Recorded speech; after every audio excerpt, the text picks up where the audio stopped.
Zapraszamy wszystkich, bo pan dźwiękowiec oszaleje z tego hałasu. Dear ladies and gentlemen, please take your seats. Please take your seats. Let us have mercy for our technicians. Whenever our technicians say we are ready to go, I will start. Okay, welcome, welcome. Since we are all live, let me welcome you to yet another edition of our conference on defining architectural space. This year we are going to discuss technical issues related to architecture. This is our annual conference organized by the Chair of Architectural Design and the National Institute of Architecture and Urban Planning. And since somebody needs to start, I will start myself, but then I will hand over the mic to my dear colleague. So let me welcome our fantastic guests. First of all, His Magnificence Director of the Krakow University of Technology, Andrzej Szarata, Professor Szarata. We also want to welcome the Chancellor of the University of Technology, Agnieszka Kostecka-Stec. We will welcome her in a moment. I am sure she is watching our online streaming. Let me welcome Professor Magdalena Niemczewska-Wójcik, the Deputy Dean for Science. Dr. Marek Bauer, Deputy Rector for Student Affairs, and our Deputy Rector for General Matters, Professor Tomasz Kapecki. Let me also welcome Deputy Rector for Teaching and International Cooperation, Professor Katarzyna Bizoń. Let me welcome the Chair of the Committee for Architecture and Urban Planning of the Polish Academy of Sciences, Professor Justyna Kobylarczyk.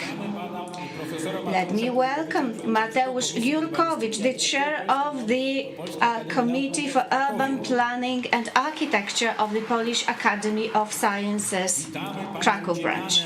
Let me welcome the Dean, the female Dean. It's very difficult to translate a female nominal forms into English, but let me welcome our Dean Magdalena Kozin-Woźnik. We have a female Dean and it's a great news.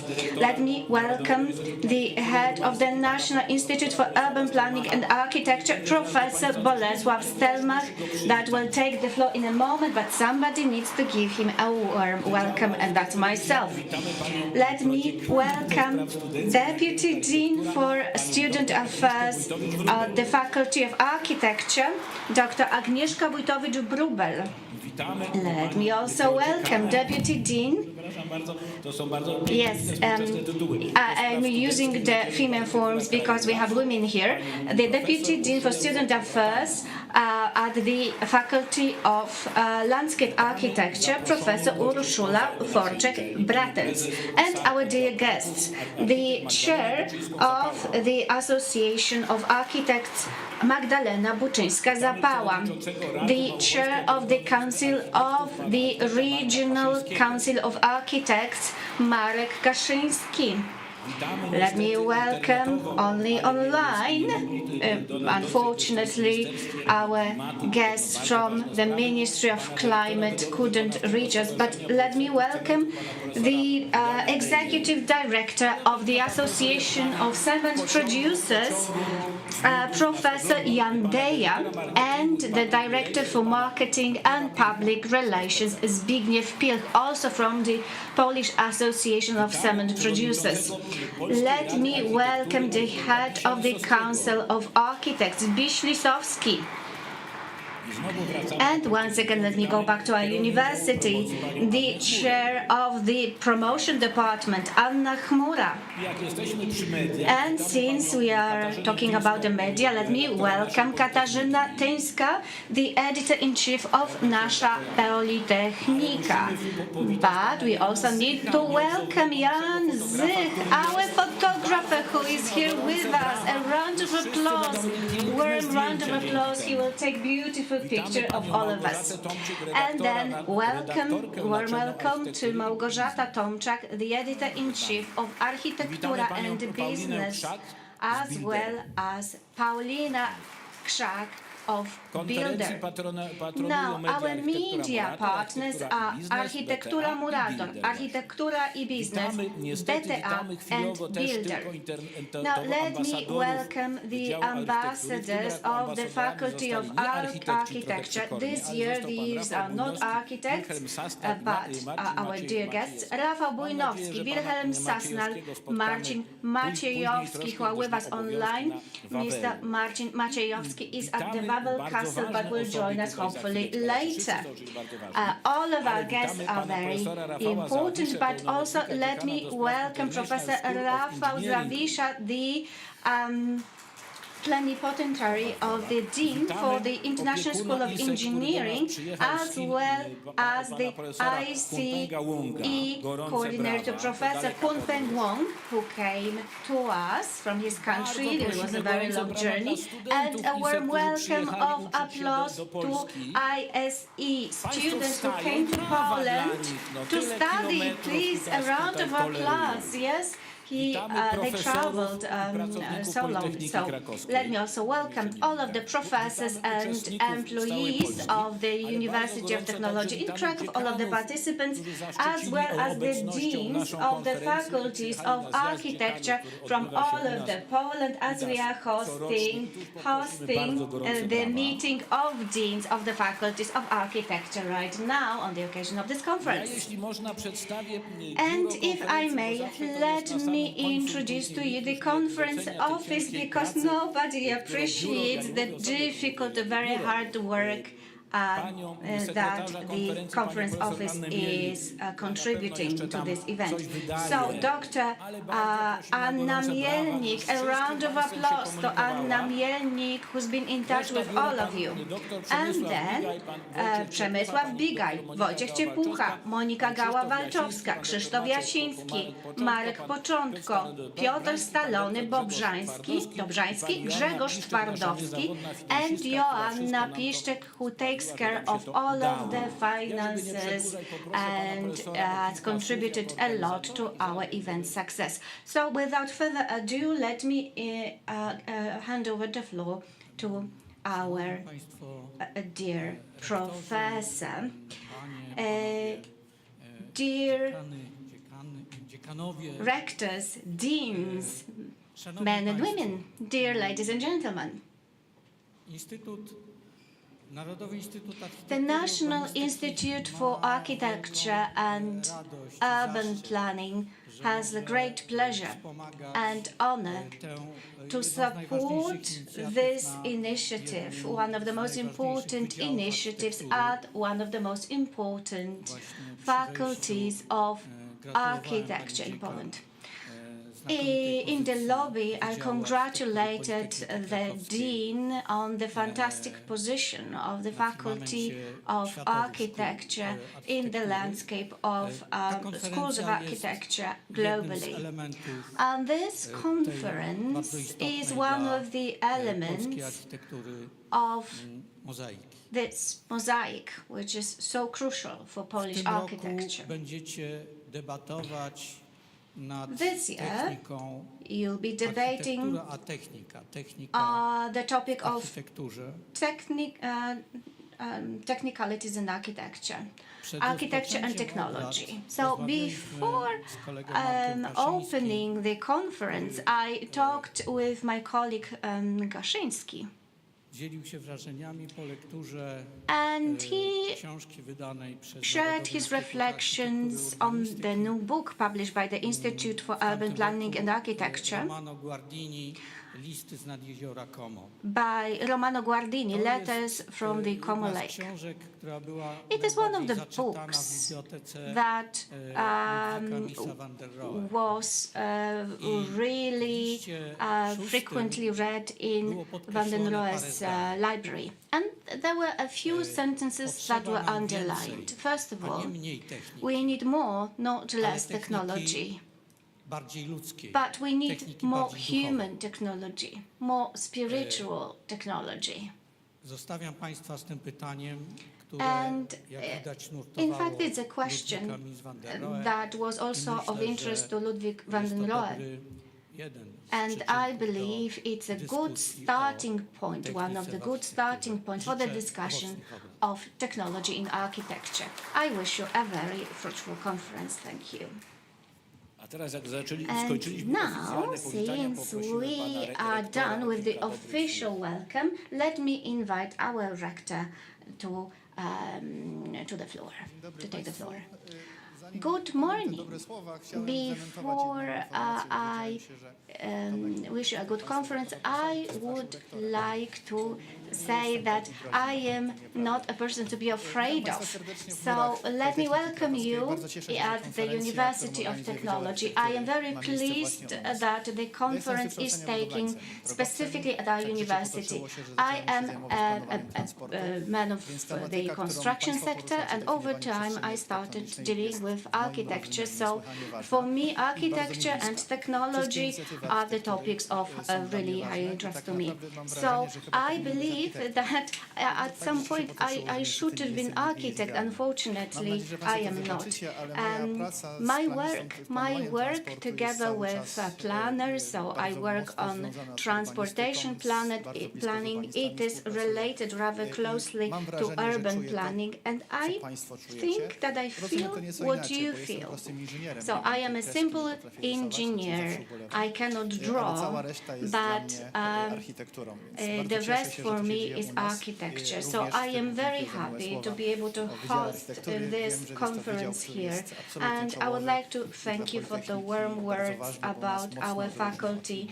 This faculty is important for our University of Technology, and it's something that sets us apart from other universities of technology in our country. So following our meeting today, our conference today, we will hold the conference of deans of the faculties of architecture, and I will welcome you to the most important room at our university. Well, the topics selected for today are very inspiring, and I believe that they will inspire you to continue the conversation during the breaks, and I wish you a wonderful meeting in the evening. Well, the weather, yes, is also quite helpful because it's rather chilly outside, so I believe that will motivate us to spend some time together indoors.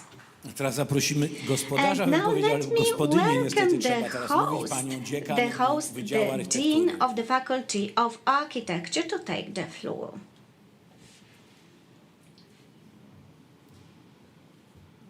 Szanowni Państwo, jest mi Dear niezmiernie ladies miło, jestem and bardzo gentlemen, wzruszona, I'm że very mogę pleased, was I'm very wszystkich, moved drogich to profesorów, be able to welcome kolegów, all ale of you, dear colleagues, myślę też, że dear mogę powiedzieć professors. przyjaciół, But I believe I can powitać say po raz friends. kolejny na It's great to corocznej welcome you once again at our konferencji, annual która conference, tak naprawdę our wydaje się annual być event spotkaniem, that dyskusją, seems to be a meeting, która nas a wszystkich discussion co roku łączy i that dlatego brings us cieszę się, all że tak together chętnie tutaj year Państwo do after nas year. wracacie. So Jestem bardzo I'm wdzięczna, very happy and że grateful mogę Was wszystkich to be przywitać able i to zobaczyć. welcome Bardzo you and chciałabym see you once podziękować I would panu like to profesorowi give my Tomaszowi thanks to Kozłowskiemu Professor Tomasz za Kozłowski organizację tego for wydarzenia, które organizing jest dla nas this wszystkich bardzo event, ważne. which is of great importance Bardzo for dziękuję us all. zespołowi. I To would jest like to naprawdę thank duży the trud conference organization team. organizacji. It's a Ale jakoś huge to wszystko nam dobrze organizational idzie, effort, wychodzi. but everything Bardzo is dziękuję. going well. So Dobrych obrad wszystkich Państwu. thank you once again, Wszystkiego and I wish you a fruitful conference. Thank you.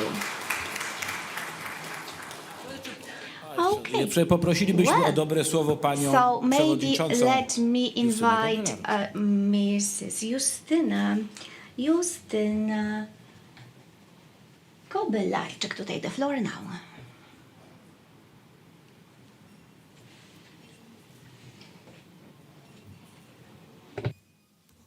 Panie Przewodniczący, Szanowni Państwo, ja Dear także bardzo Chairman, dziękuję dear za ladies and zaproszenie. gentlemen, To dla I mnie also would like to ogromne thank you for the wyróżnienie, invitation. It's a great honor to be uczestniczyć w here. konferencji. It's a To great jest też honor to dla mnie participate tradycja, ponieważ this konferencja conference, jest and wydarzeniem it's cyklicznym, been biorę udział już od wielu lat.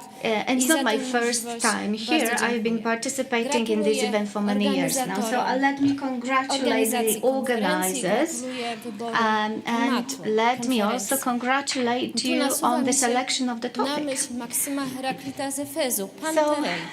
Panterei what nie comes to my traci mind is swojej ważności, Panterei, aktualności w one of odniesieniu the do mottos historii by architektury, Heraclit ale of także do Ephes. It architektury is still współczesnej. relevant when it comes to Dowodem contemporary na architecture. to są zmieniające się style w What's the architekturze evidence? Well, i the chociaż changing we architectural współczesnej architekturze styles. nie mamy And even though dominującego there is stylu, no to dominant na style pewno in contemporary bardzo ważnym architecture, elementem kształtowania there is no formy doubt architektonicznej, that what's important która staje for się the bardziej architectural swobodna, form w that dużo mniejszym becomes stopniu more ograniczona, and to właśnie more rozwój free and techniki less i limited technologii. is the development I to of on technology. sprawia, And że this is nasza the praca development to of praca technology that zespołowa, makes our work interdyscyplinarna. Ale interdisciplinary. powinniśmy pamiętać, It makes our work że a teamwork. tak naprawdę But tą what we szczególną need to wartość bear in mind architektury is that nadaje this społeczeństwu. value Dziękuję bardzo, of życzę udanych architecture obrad. is the value contributed by the society. Thank you very much. Dziękuję bardzo. Strasznie żeśmy to szybko wszystko zrobili, ale w takim razie ja poproszę, żebyśmy powoli włączyli sobie sesję numer 1. Zapraszam moderatorów do ciężkiej pracy, słuchaczy do słuchania. I drugie. Take the seat at the table. No tak, proszę. Tak. Kogo my tu mamy? Ja w takim razie przekazuję mikrofony w profesjonalne ręce i zapraszam. To the most competent hands that there are. Tak, oczywiście, przepraszam bardzo, bo to takie dwie imprezy mamy troszkę nakładające się. Już przekazuję głos pani dziekan. Let me pass on the mic again to the dean. Chciałem bardzo poprosić I would like forum dziekanów now to ask o the forum of przejście deans do sali senackiej to wraz z move panem to the rektorem. Senate room Zapraszam together serdecznie. with our rector. Zbierzemy się przed wyjściem. Let's meet outside of this Dziękuję. room. Będziemy oczywiście Thank you. wracać. We will come back, of course.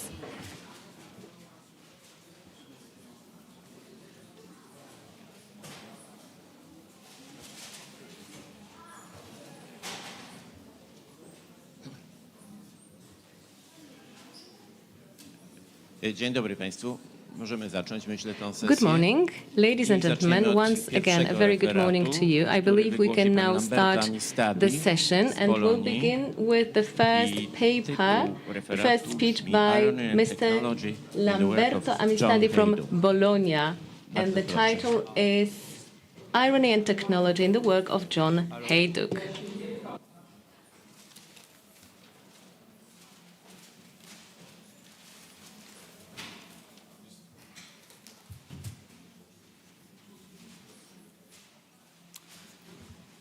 Hello, thank you very much for the invitation. I want to thank the Faculty of Architecture of Krakow, Professor Kozłowski. I'm happy to be here for this interesting seminar. I want to check the time because the title of my intervention is Irony and Technology. Yeah? Irony and Technology. But I don't want to be provocative. It's not one provocative title, but I want to intend irony in one technical sense. Yeah, irony like one rhetorical device, useful for the architectural design, for the architectural composition. The field of application of irony are all the systems of meanings strictly defined.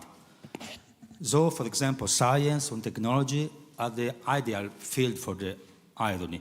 Because, for example, when one system of meanings, when one discipline takes itself too seriously, then comes irony and relativize it.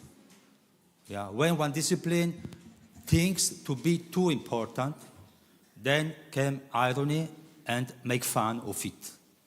Yeah.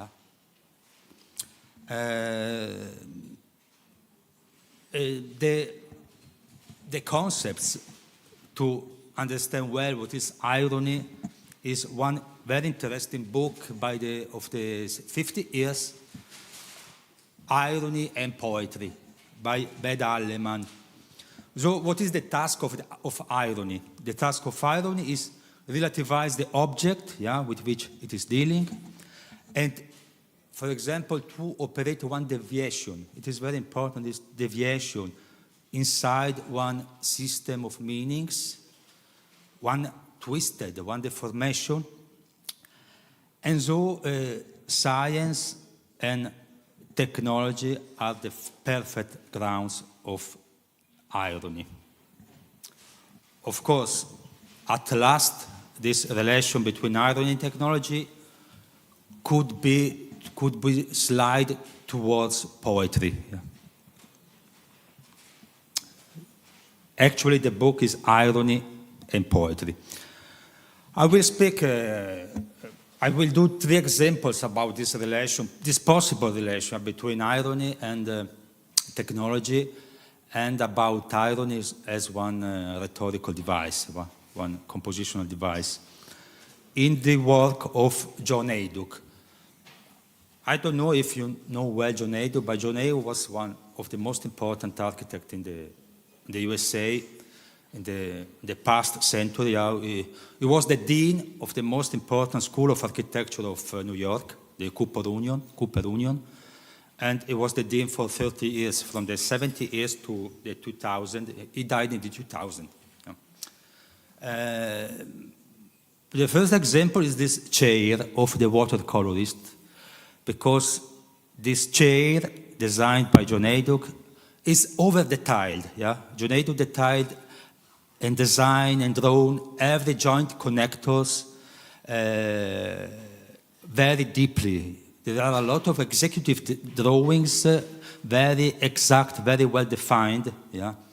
And in the chair, there are a lot of mechanical devices. For example, the parasol. The parasol can move exactly in 2 positions. Not in any position, but in 2 positions. You have to climb one stair to sit down, and there is this protection bar, as in the high chairs of the kids, of the children. So in this case, but at last it's just a chair. So in this case, the rhetorical device irony was in the sense that there is one disproportion between the over-detail, the richness of the detail, the exactness of the drawings, and the use of the chair, of the object. This question that technology and science need to be exact, and this question that meet the question that irony need to be always to prepare the field to act in over-detailing field, in over-detailing environment.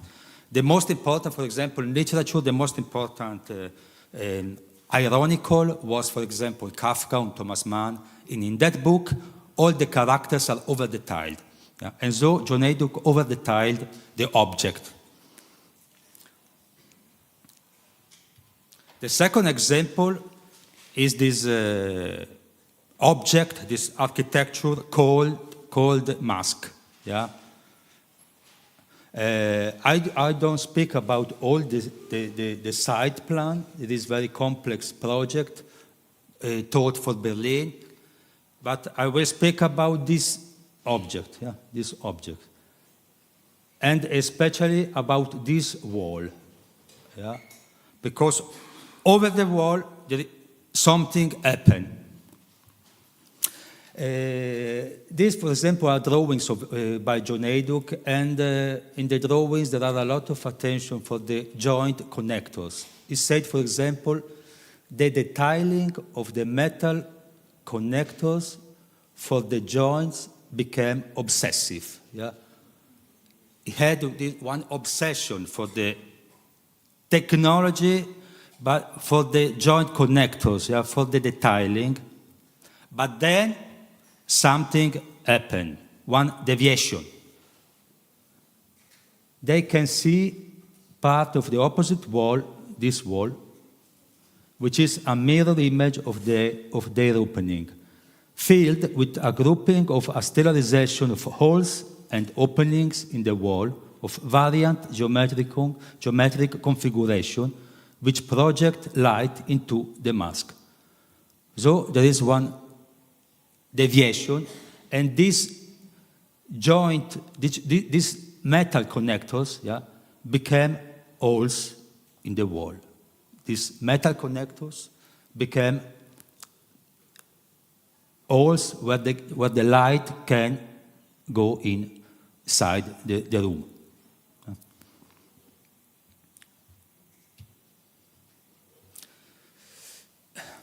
We could speak about of another kind of technical or rhetorical device. Yeah? Before was this disproportion between detailing and use, and this kind is what, for example, Beda Aleman about Novalis and Schlegel speak about chemical ironic spirit. Chemical ironic spirit is a witty gimmick. It's a dismembering of spiritual substances, which must therefore have been closely connected before the sudden separation. It was, I said before, irony has to act inside one strictly, closely connected system of meanings. In this case, the system of the technology of the woodworks, the technology, the techniques of the carpentry. And so something happened, yeah, and there is a witty gimmick, is a dismembering. Maybe I don't know the other intervention, but for example, technology and science became often in the literature fantascience. Yeah? Another author very loved by John Heyduk is, for example, Ray Bradbury. Ray Bradbury was this fantascience writer, and Ray Bradbury, in one novel, there is this machine of happiness. Yeah, machine of happiness. The machine of happiness is one masterpiece of technology, because you go inside and there is one system of technology that permits you to travel in the world and to see the most beautiful places, Venice and a lot of places.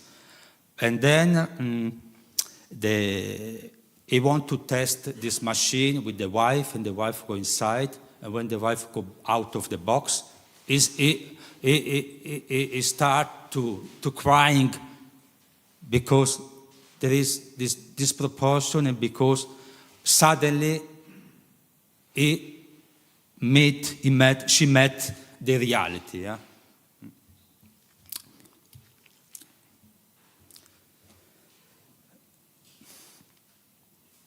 Another example, the third example about this idea is this project by John Heyduk called Victims.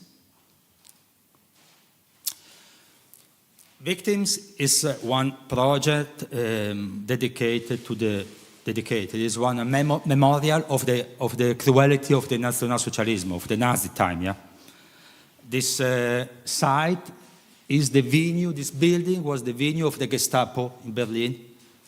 Yeah, if you know Berlin, there is the checkpoint. This is the venue of the Berliner Wall here.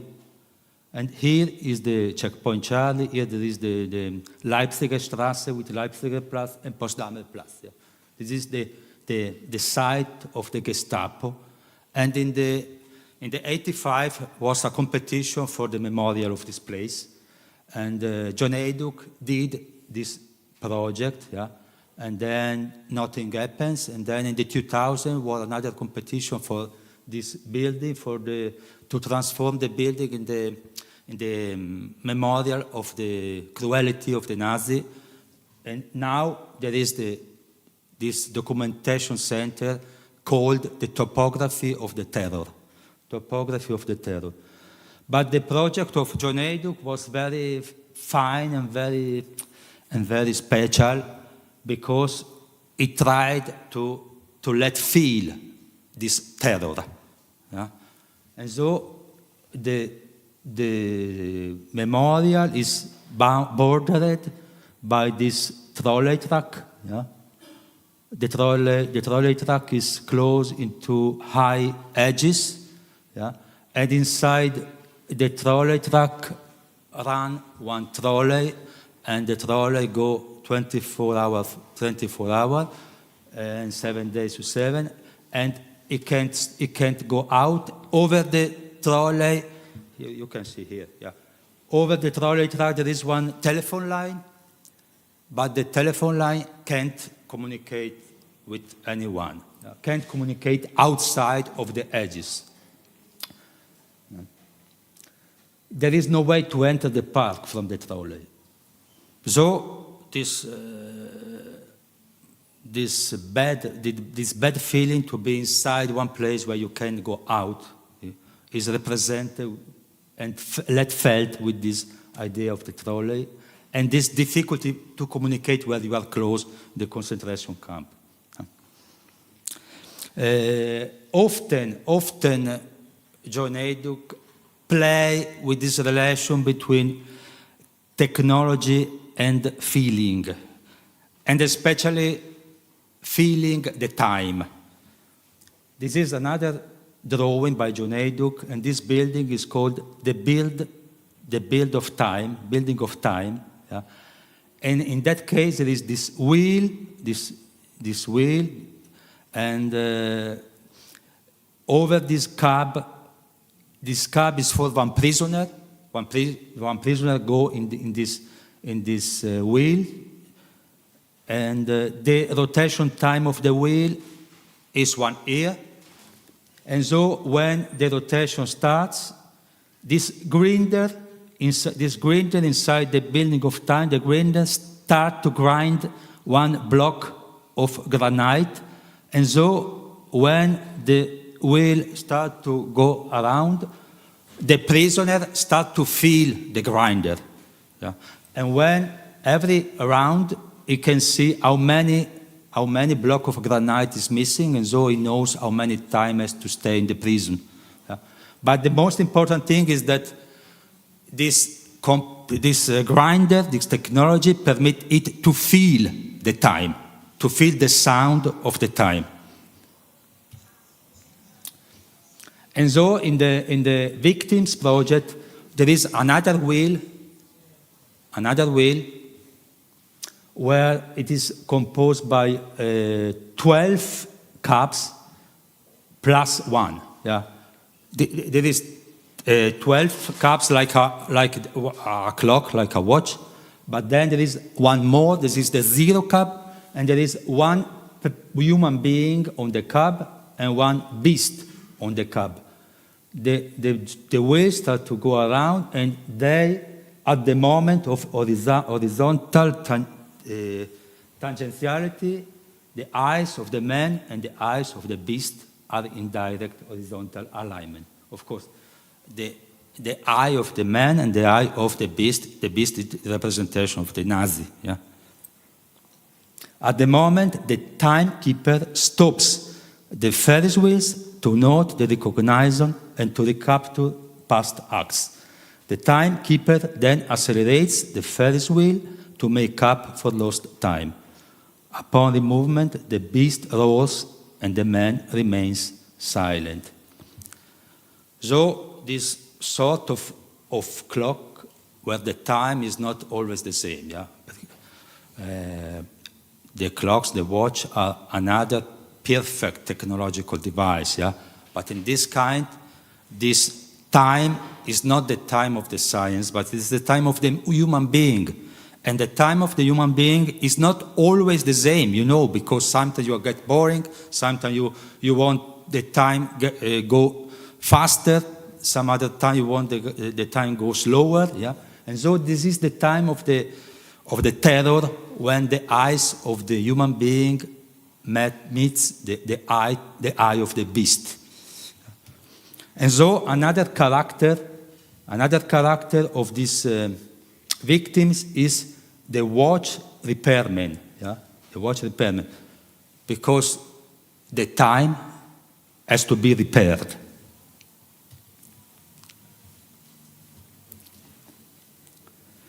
So the task of irony is to relativize the object with which it is dealing. Yeah?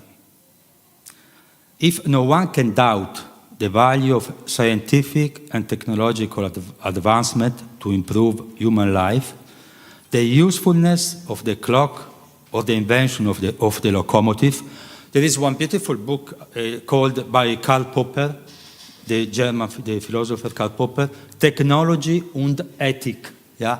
In this book, he speaks a lot about the importance and the great advancement of the invention of the locomotive, for example. In the field of action of irony, all the elements appear relative, and their reciprocal relationships are constantly shifting. We can relate train tracks to the possibility of reaching our loved ones in a distant place, but if we give too much weight to this possibility, irony calls to mind track 21, which deported Jews from Milan to the concentration camps.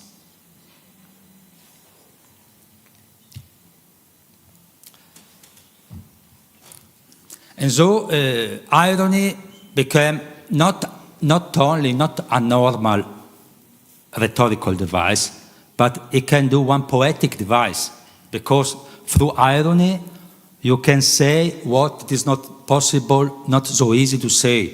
For example, the terror and the cruelty of the concentration camp. I want to end my intervention with this with words, this poem by Anna Akhmatova, one of the greatest poetess of Russia. Yeah? She speaks about when she went to visit the son that was closed in the prison in Leningrad. In the fearful years of terror, I spent 17 months in prison queues in Leningrad. One day, somebody identified me. Beside me, in the queue, there was a woman with blue lips. She had, of course, never heard of me. But she suddenly came out of that trance so common to us all and whispered in my ear. Everybody spoke in whispers there. Can you describe this? And I said, yes, I can. And then something like the shadow of a smile crossed what had once been a face. Thank you.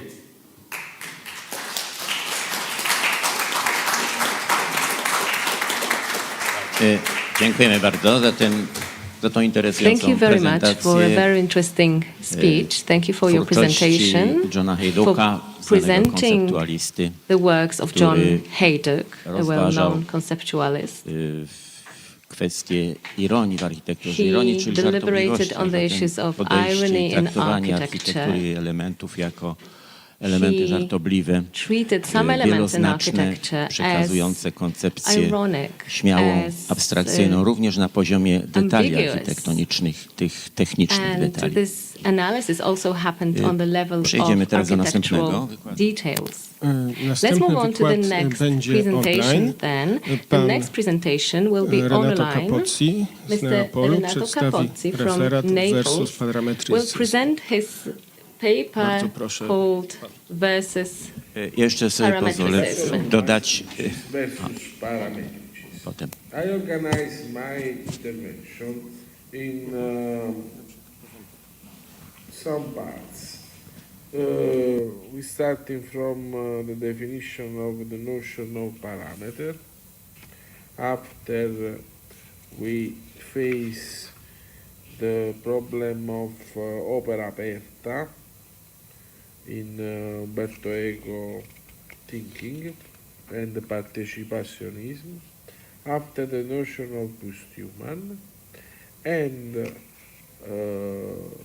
the dehumanizing power of technology, and go to parametric turn, and in the ending the project has system of choice about forms. What is a parameter? A parameter in general is a term of reference, is a criterion of judgment or a norm. Parameter refers back to the Greek metron, measures, within the addition of the prefix para corresponding to the preposition para, that means at, near, besides, beyond, with the second meaning of aching, approaching, flanking. Parameter, from which parametric derives, therefore, although it refers to the measurement, it does not coincide with it, but comes close to it, approximates it, goes alongside it, in fact determining the dual condition of measure and para-measure, and also define a term of references against which to compare a given action of artifact. Coming to more appropriate architectural lexicon, the notion of parameters is opposed to that of symmetrical, another compound of metron with the prefix sign, and from a beginning almost a measures, a kind of measurement, while the latter is literally with measures. Plato reminds us in the Philebus that measures and symmetry are everywhere and always beauty and virtue. For Plato, who condemns the mimetic art in the textbooks of the Republic, architecture is ultimately distinct from and superior to them in depth. The art of building which make use of many measurements and instruments. They believe that this very fact that provides it with much precision makes in the most technical of most science. The Athenian philosopher therefore remains the architecture precise because it pertains to the measurement and the techniques understood as a skill and not to the parameasurement variability, but to the deep and precise knowledge that it induces among other science. If, on the other hand, we look at the term parameter in mathematics, it designates a constant approaching in equation of analytical function and describes a curve or surface, for instance. Coming to architecture, for Luigi Moretti, Italian architect, one of the forerunners of the parametric method applied to the architecture, we must seek solutions centered on the quantifiable parameters of the phenomena that cause the function for which we seek the parameter forms, which consequently, singularly, and in their interrelationship, which are also quantifiable, establish the limits within which the forms that those functions fulfill are identified and designed. The parameters and their interrelationship thus become the expression, the code of the new architectural language, the structure in the original and rigorous sense of the word, defining the form that those functions fulfill. The determination of the parameters and their interrelationship must be aided by the most up-to-date techniques and instruments of scientific thought.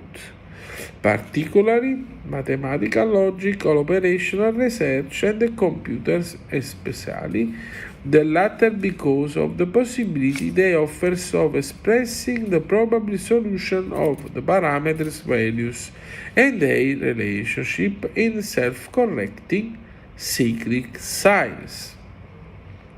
To the development of this approach and to new method and theory specified in these schemes and verified in its first and I would say exalting results, I give the name, for instance, parametric architecture. This is quotation by Moretti.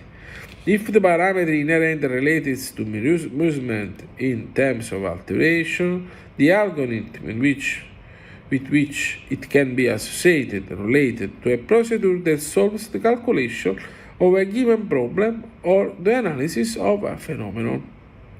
Algorithm named after the Persian Arabic mathematician Al-Khwarizmi makes use of the equation of two numerical parameters confirmed by Latin attraction arithmus, derived from the Greek arithmos, which refers to the notion of number.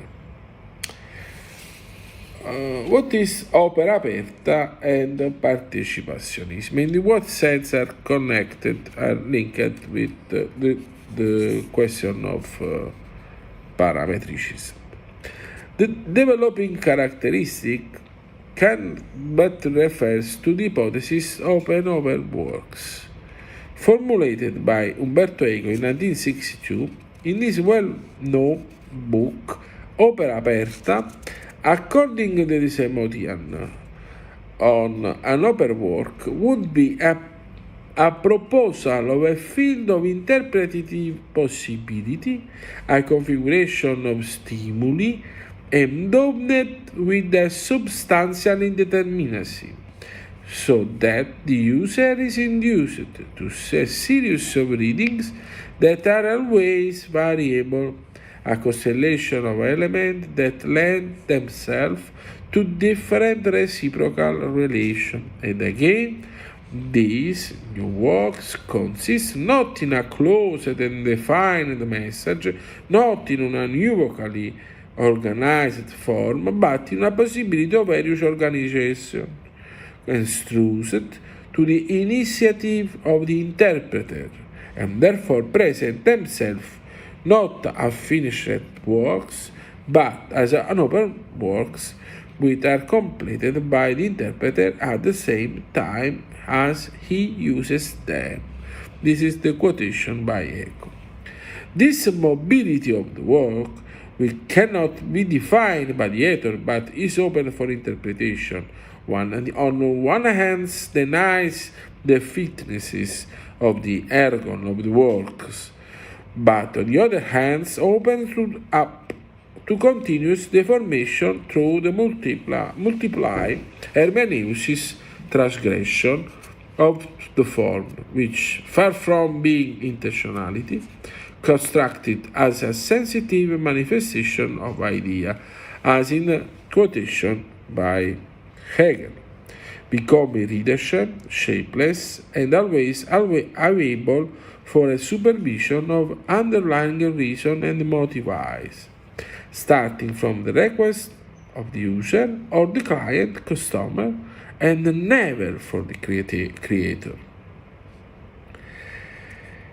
This structural and sought-after ambiguity and not consciousness of the work reference in many ways is linked to a certain idea of bottom-up participationism, according to which from Giancarlo De Carlo thinking. He says, a work of defining the participationism architecture, a work of architecture in addition to improving the material condition of its recipient, must be supported for their need to communicate by representing themselves. Therefore, the structure of the work must be designed in such a way as to allow continuous adaptation and always new transformation, which can be sustained with the project as a true extension of it. A project that therefore not only throws forward but also admit addition, correction, amendments, rhizomatic proliferation depending on the use of changing needs.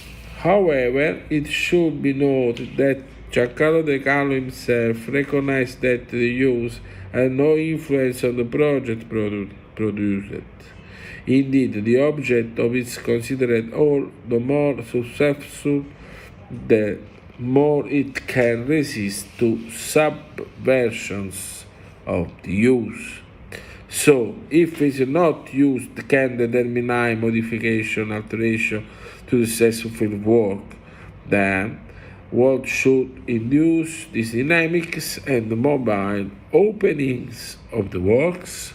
Perhaps the free interpretation or the commutative combination a la Chomsky, which are ultimately nothing more than recursively or properly parametric variation of an autological nature.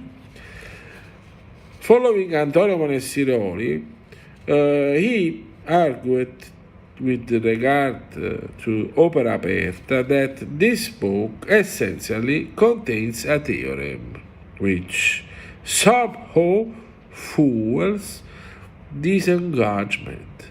In Opera Aperta, according to Monessiroli, Umberto Eco argues that the work of art cannot have an affirmative character, and that the main characteristic of art, which is admitted by all, lies in its ambiguity. The idea that a work of art is valid if it contains a true and is opposite. That is, it follows for different interpretation, and ultimately, if it's not a simple affirmative work, has had many followers.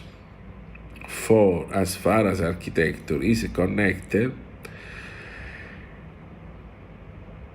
the architecture is a necessary, a constructive message, a positive message, to use the word most suitable for us, for the man. But we stay now in the time of post-human. What is post-human? We have to quote Alberto Cuomo, what is emeritus of University of Naples. According to Cuomo, the parametric is only a technique in architecture, is exaltation supported by ineffective ideologies on the biomorphic, the post-human, with pistol pulls on the alleged salvation of the planet, only demonstrate cultural paucity and a substantial inability to design. On the other hand, those was the program so-called parametricism, rhino, grasshopper, etc., only ever produce the same design, showing subject as they are the computer, imaginative sterility, and the absolute lack of critical sense. This is quotation by Alberto Cuomo. The post tracked a violent controversy between those who are adherent to such a critical stance against the instrumentality of techniques and those, especially the younger ones, the youth, who saw this technology, which, however, always imply an ideology, as a useful, operational, creative, too capable to revolutionizing the usual method of architectural design, opening up new, unpredicted, and unprecedented expressive possibility through the procedural modeling. The variational and pseudo-generative possibility allowed by visual algorithmic graphics or the augmented reality simulation connected to the virtualized and derealizing production of complex and multi-curved shapeless form are not, strictly speaking, architecture, understood as an intelligible mode of a formal order, but only a substitute mode, a quick device to make those constructs usable, and, or worse, to reduce the art of building to simple images alone. Those two rely solely on modeling tools and the far-fetched possibility of calculation and their apparent freedom, which in the final analysis is a submission to the domain with the delusion of maintaining the control, in fact renounce to the imagination of forms. They prevision with the eyes of the mind, and bet, by means of a rehearsal or recursive games, on the illusory autopoiesis of forms. But the forms they provide of the sense and a meaning to be represented and reduced to a pure play of syntax, or complex or folded geometries, starting from the Jacques Deleuze way of thinking, which ultimately become banally mimically of the natural form, are reduced to onanistic and sterile formalism without any control, balance, or any proportion. Mathematical game or fluid, unstoppable, and programmatically unrestrained writing. A philogenesis sine nulla mensura without measure. The humanizing power of technology. The humanizing power, which deludes many of us with a magnificent progressive facts, with previous unexplored possibility, conceals a distance, a dramatic estrangement with architecture itself and this is millenary foundation. The art of building minces and dominates techniques and, by definition, cannot be its servant or servants. The technique that these techniques are seduced by the productive and self-constructive illusion, permitted and stimulated the digital and visual scripting tools that take one progressive appearances and are capable of unprecedented performance that were impossible before this. And in the end, a merge refuge, a pseudo-protection, a cave, or a cage that isn't anything else than a cage. The absent mid-depth and the reductive phrase of doing, of practice, of that which must serve the professional market, tightens the screw of this trap evermore. Praxis without a critical foundation and a consciousness, not observational judgment on the world and its contradiction, it's only heterodirected performance, banal commodification, authentic dehumanization.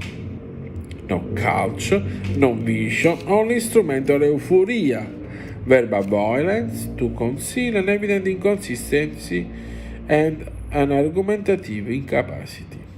the assertion, the statement that one cannot even talk about a certain technique simple because one does not know how to use it is logically inconsistent and not defendable.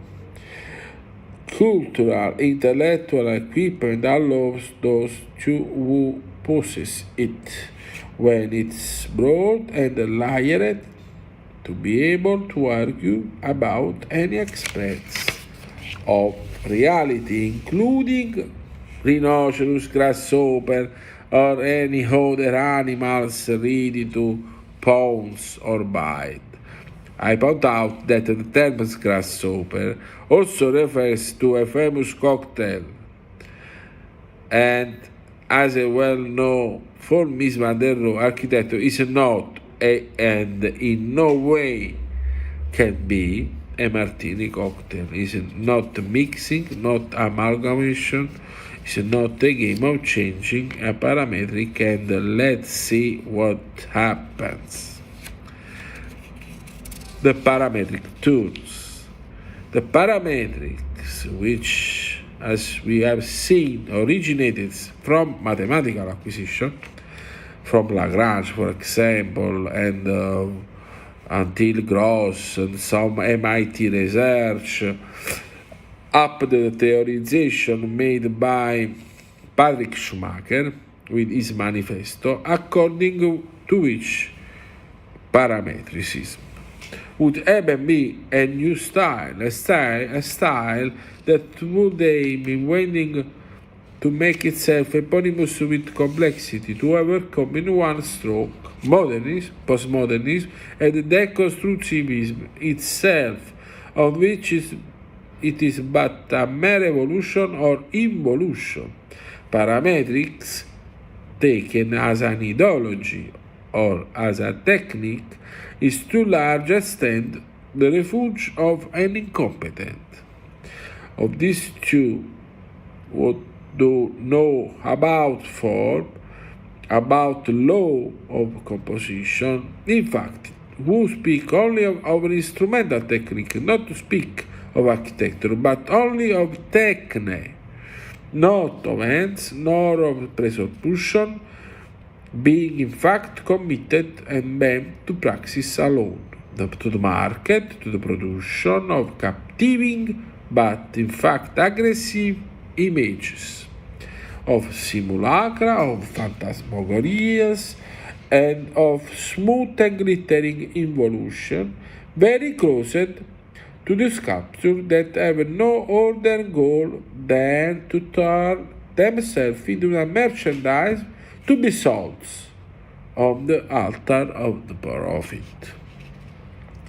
To use any tool of instruments, one must have a stance of an architecture is only far than stains, then one can then select the technical equipment to develop it. In the frequent accusation of inability to govern the recent tools leveled at those who would criticize them, there is never a single statement about what and how, or about what idea architecture parametricism would underlie. In my opinion, there is none, because in the unregulated experimentalism that drives it, the new style, or rather the new ism, in renouncing of a synthetic thought founded on the form exiled from its laws, relies on the mere events, constraints with not predictable outcomes, surprising because by surprise.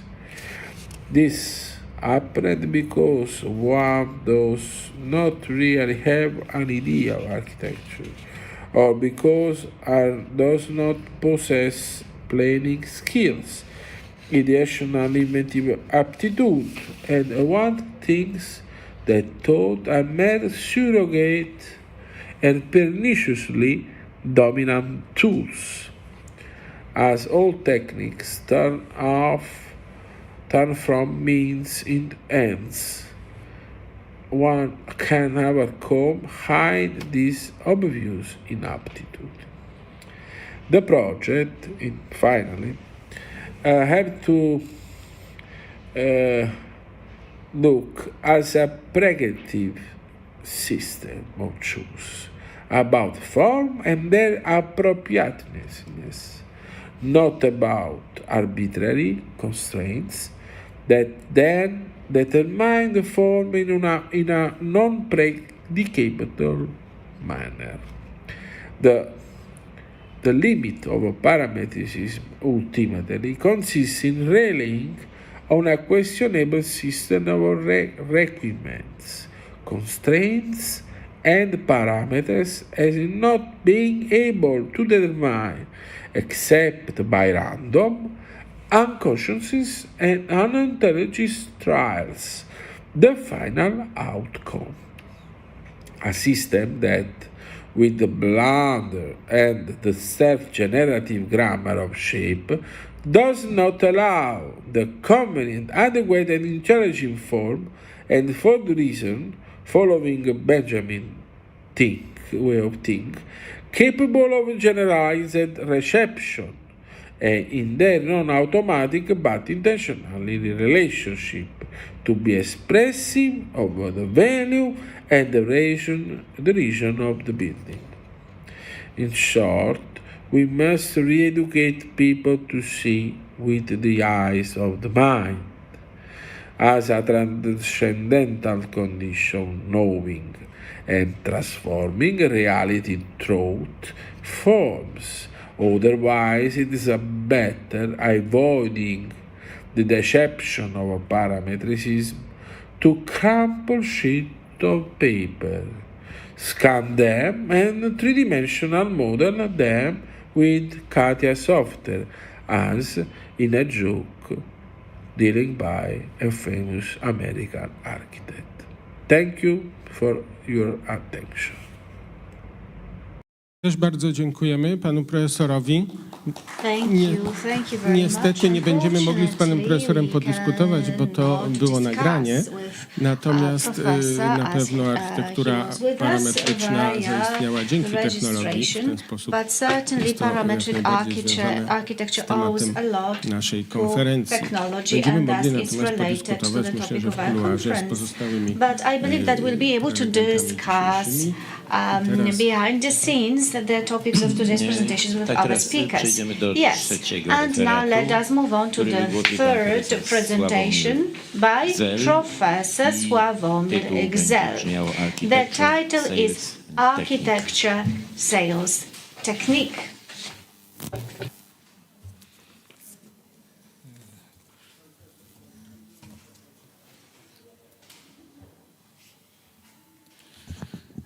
Witam Państwa, szanowni panowie. Good morning, everyone, dear ladies and gentlemen.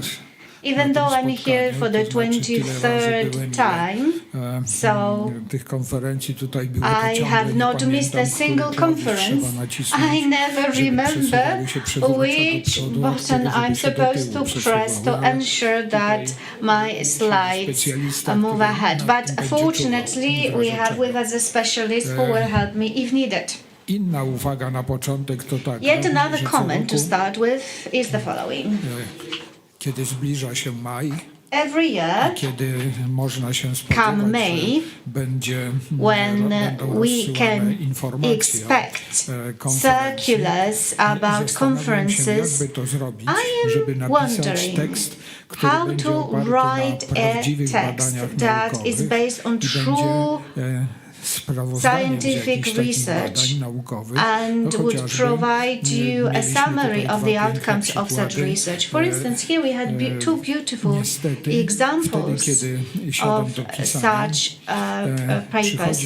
Unfortunately, whenever I sit down to write my paper, something completely different comes to my mind, and instead of focusing on science, I start writing a text of more journalistic nature. Why is it so? Well, this dumb architecture always manages to get on my nerves, especially the architects that produce sometimes shocking results. So the title of my presentation is Architecture Technique. Architecture Technology is the title of our conference, so it's a fertile field for many reflections. I decided to focus on a different aspect, even though the word technique will be used by me frequently, as well as architecture. Pojawia się to stwierdzenie, o którym za chwilę w rozmaitych As all of us know from many different publications, now architecture is a product for sale, or we can say it is simply a product for sale. It doesn't matter whether it's categorized as art or described as a sign, or it's explained in terms of its role in the lives of people, nations or countries. When I examine the activity of architects today, and I do not mean to say that to insult anybody or to be mean, I believe that the key idea behind designing today is to sell. And there are many regulations concerning construction. There are regulations concerning residential construction that aim at ensuring safety and security of residents of cities. So it's about regulating relationships between different inhabitants of this common urban space.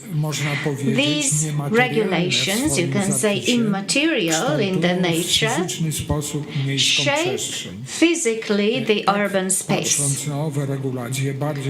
So this more aware approach to regulation brings us, for instance, to Camillo Sitte, who linked the beauty of a city to the skillful and consistent construction of a city as a work of art with the rigid framework of an urban plan. So there was a lot about boundary lines, considerations, and the placement of dominant buildings. All of these were planning tools that he called artistic tools, artistic principles. So the plan was at the same time a document of local law and a record, some kind of a documented image of high-quality space. So it would seem that in Sitte's time and thereafter, there was a common scheme of action for the common good, but we all know that it was not the case in his times as well as in ours. So we can say that the reality of construction, as well as regulations and the spirits of regulation, has been in conflict. So constructors never agreed with the rules, and this is something that persists to this day. I would say that starting in 1989, we have been observing this conflict in Poland to a much greater extent. This conflict has been much more intense than before.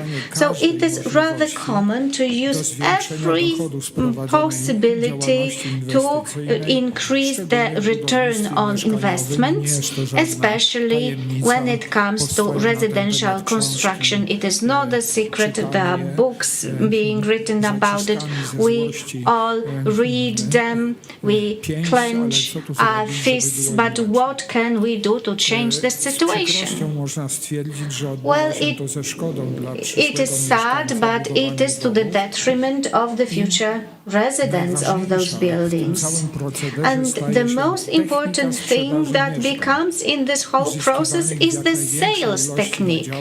So obtaining as many flats as possible, getting as many flats as possible on a single plot. First of all, the plots are developed in such a way to keep not more than 4 meters from the borders of the plot, and the rest is filled with the buildings, because these are the square meters of usable surface that we want to sell and that are being put to the market. If we recall the earliest houses designed by the earliest modernists, and if we have a look at the width, that was 6 meters. Why was it 6 meters? The point was to provide sufficient lighting of the entire floor surface. The hygiene of living in those buildings required such solutions to be put in place. Well, the 6 meters of width could not be kept. But if we have a look at this image that you can see in here, you can see that we have forgotten about the 6 meters long time ago. We say that on the window sill, we should have sunshine for a specific number of hours throughout the day, but how about the rest of the apartment? This seems to be irrelevant. I have almost become a client of such a salesperson. They invited me indoors and told me that this is a dark space and then another dark space, and in a moment you will see a window. And I asked them, what are the dark surfaces for? Or maybe you have a lot of suitcases. These will be a perfect storage units where you can keep your skis, for instance. And this is why we have overly lengthy corridors in buildings, deep storage spaces, very long but very narrow rooms. So it looks like the interior of a tram, and all of these are square meters to be sold, and they do sell. The sales techniques perfected by property real estate agents are very helpful in this field. What is more, some elements of the interior previously considered necessary are disappearing. First of all, there's the kitchen as a separate room with a window. And now please show me a so-called high-level apartment building where a kitchen would be a separate room with a window. So all of the activities related to room preparation, so the hearth, which was the gathering point for the inhabitants of shacks many years ago, now this crucial place that was so fundamental to our predecessors is placed in the living room, and this is where we cook our dinners. I do understand that some of our ways of life have changed. We do not cook dinner that often. We go out to a restaurant, we prepare meals together with the guests that we have invited, and we even invite them to help us with dishwashing after eating.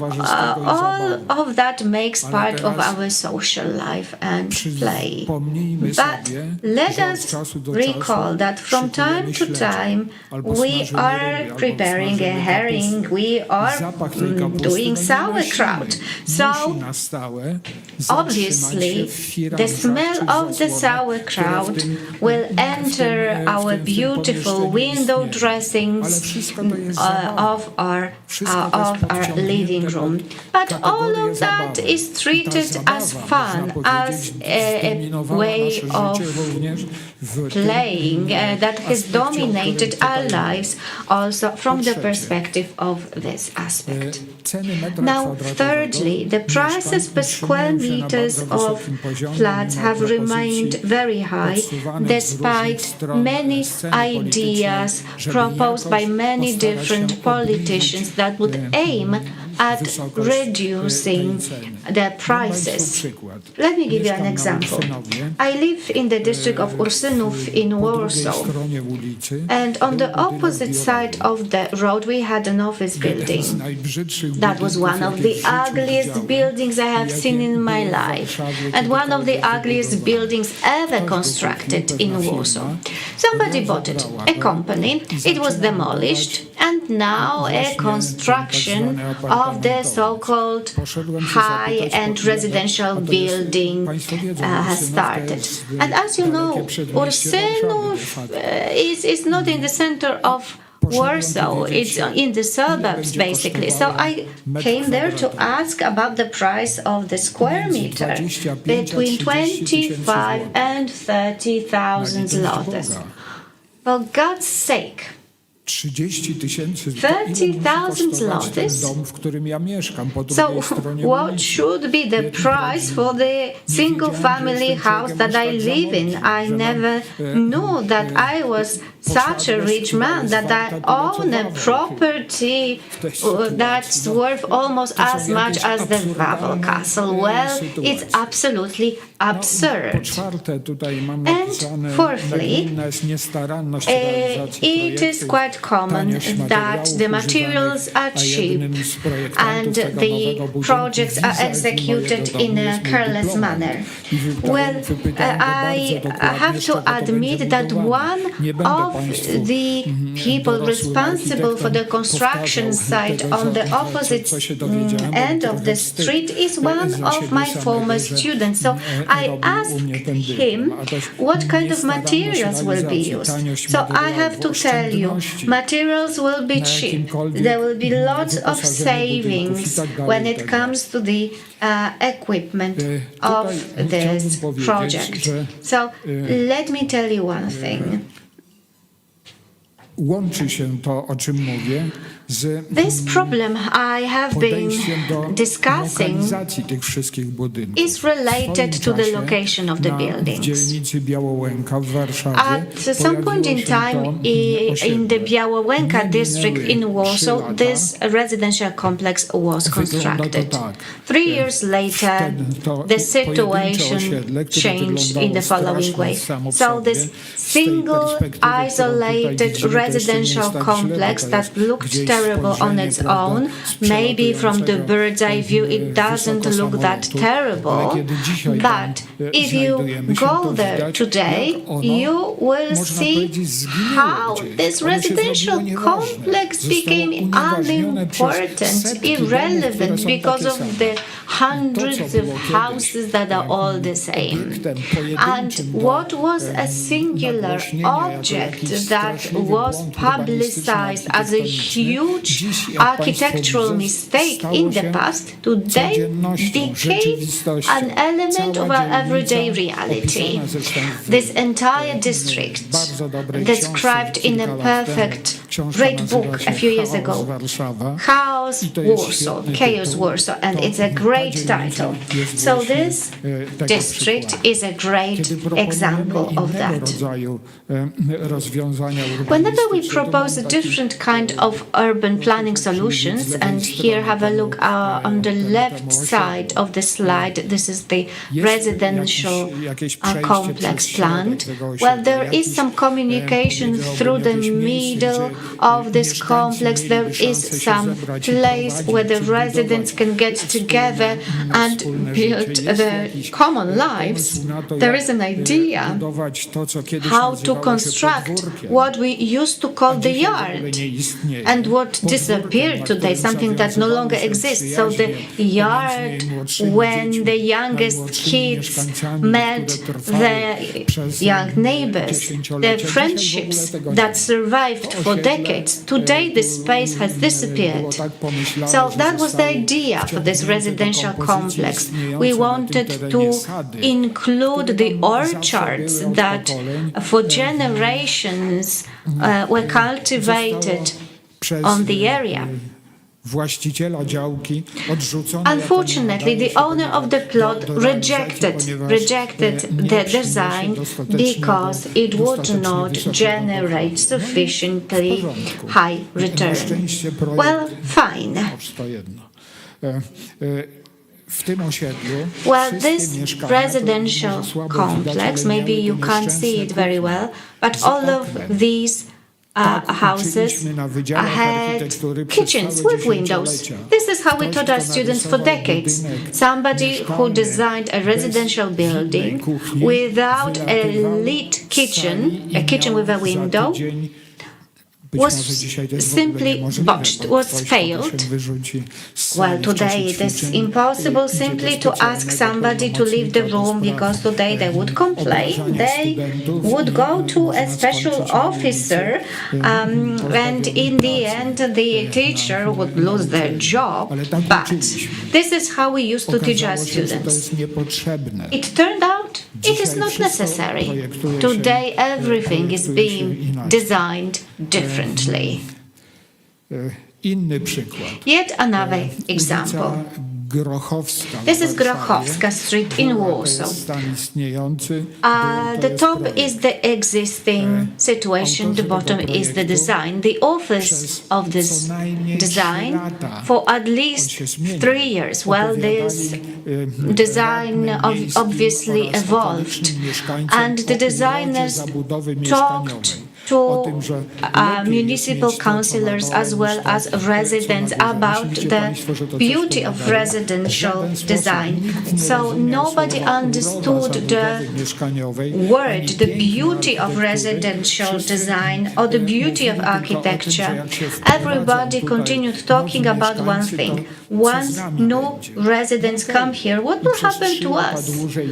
Well, they lived with the mess as above for 3 years longer instead of the architecture that you can see in the designs below. It seems to me that there is some hope, despite everything.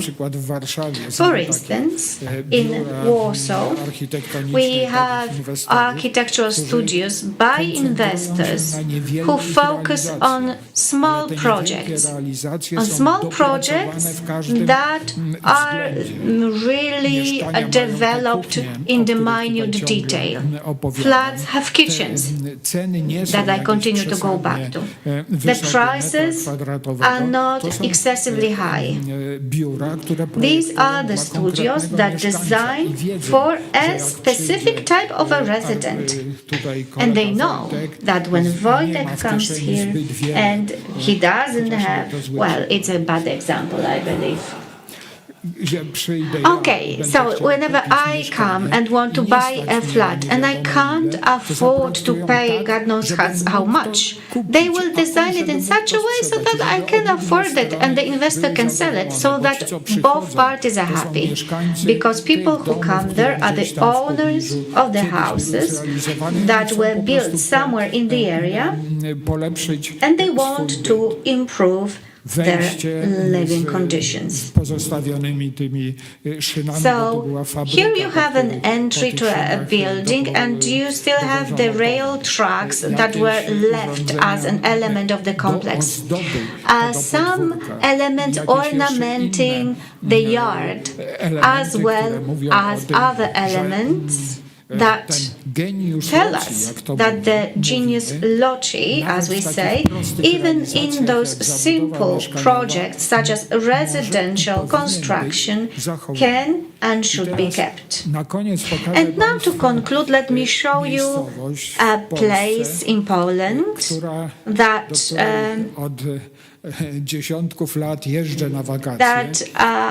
is my destination for my holidays. It has been my holiday destination for decades.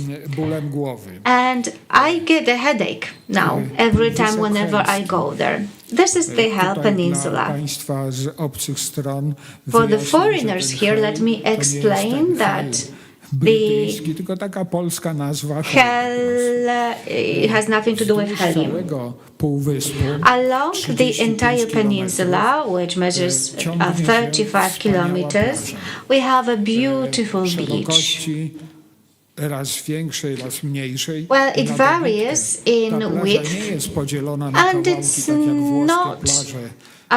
divided into pieces, such as the Italian beaches that you can see here in this drawing, where you have to pay for renting the umbrella and these two sunbeds. You can simply use this beach whenever you want, wherever you want, for free, and the only cost is the cost of transportation and, just the restaurant services, but the beach itself is not expensive at all. So there we have several towns. One of them is Jurata.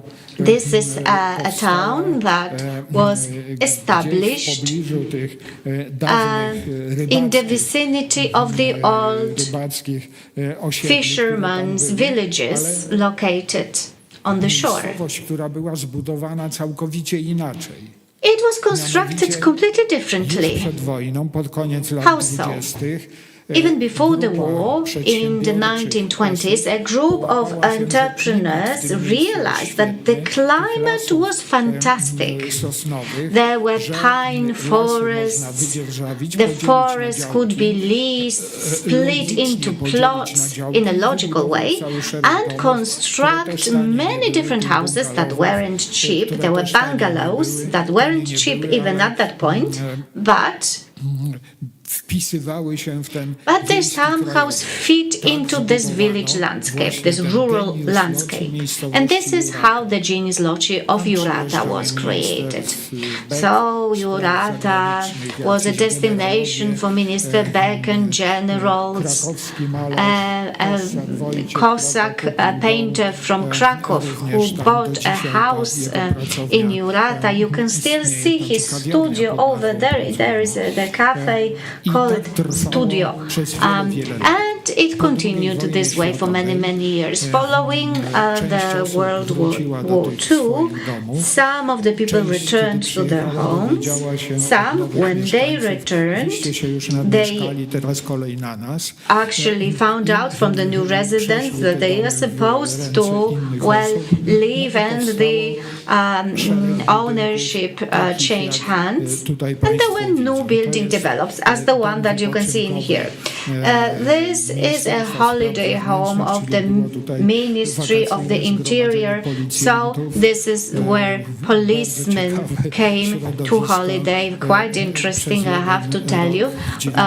In 1997, I stayed over there and I met several members of the police forces. I don't know if I should use the word police or milice. They came from the traffic police section from my city, and I have to tell you that has been quite useful to me as a driver. So these were the buildings that were constructed, but there were also other buildings, such as this one that's called Morskie Oko. Well, you can say the style is reminiscent of that typical of the Polish mountains, and it was transplanted to the Polish seaside. That was quite irritating, but not as much as these new projects constructed over the recent years, and this is one of the examples. The forms of these buildings mostly come from the imagination of the people who could afford to buy property there. The prices are the same as in Warsaw. So they were inspired by the imagination of the people and their idea of how you should vacation if you come from Las Vegas or Miami or some other place in California. Już pomijam sprawy takie jak So, well, I'm ustawienie disregarding the issues such as the placement of the speakers, yes, that is more like reminiscent of the concert sites, so the music really silences your heartbeat if you are in the vicinity. But just to conclude, można powiedzieć, we can say that powstał budynek, there is a building, one of many, kompletnie dobił. that for me was the example of a real tragedy. As you can see, it's called Villa Glamour, just in the center of Jurata, among the remaining bungalows. It is lit by dark blue light, but by night. The facade is not made of wood, but of metal slabs. Wytłaczanych zresztą, Well, powiedziałbym, it's rozmaite. not only the metal slabs, but there are many patterns on them because they are not plain. Well, so my question is Jurata over or not? Gminna, która mieści się w Jastarni, Jurata nie The jest authorities miastem, of municipality are located in Jastarnia. They are all for constructing as many buildings like this one as possible. We have no understanding there. Recently, last year, a camping site was closed, and the area in the middle of the forest in Jurata was cleared.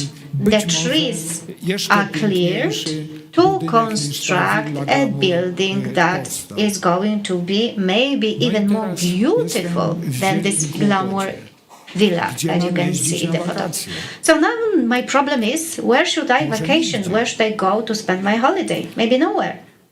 Usiłowaliśmy znaleźć jakąś inną We have been trying to find an alternative on the Baltic shore. Unfortunately, the glamour culture prevails everywhere. Sprzedaje się to świetnie. This is something that sells perfectly. Ze znalezieniem kupca. There's no problem with finding a buyer. The sales technique, technika przekonywania. the persuasion technique. Tak mieszka, to Since John Smith lives this way, you, jakiejś fortuny, również musisz tak a mieszkać. person with money, have to follow the law. Otherwise, what will you tell at the party in Warsaw? That you lived at some holiday? No, you need to buy a flat in Jurata, in Międzyzdroje. I don't know if any of you have recently been to Międzyzdroje. 15-piętrowy budynek. There are 15 stories high buildings being constructed on the beach along the Alley of the Stars. When I told someone that this building is being erected in such a way that it will cast a shade on the beach, so how will you use the sunshine? Well, none of the owners of the building or none of the representatives of the municipality thought about it. They are all for it, to have this monstrous high-rise building on the beaches. So you can't go to Międzyzdroje either. So we decided to go to Germany. Many residents moved out, and you still have there the towns full of wooden buildings constructed during the times of Kaiser. Well, I didn't like it much either.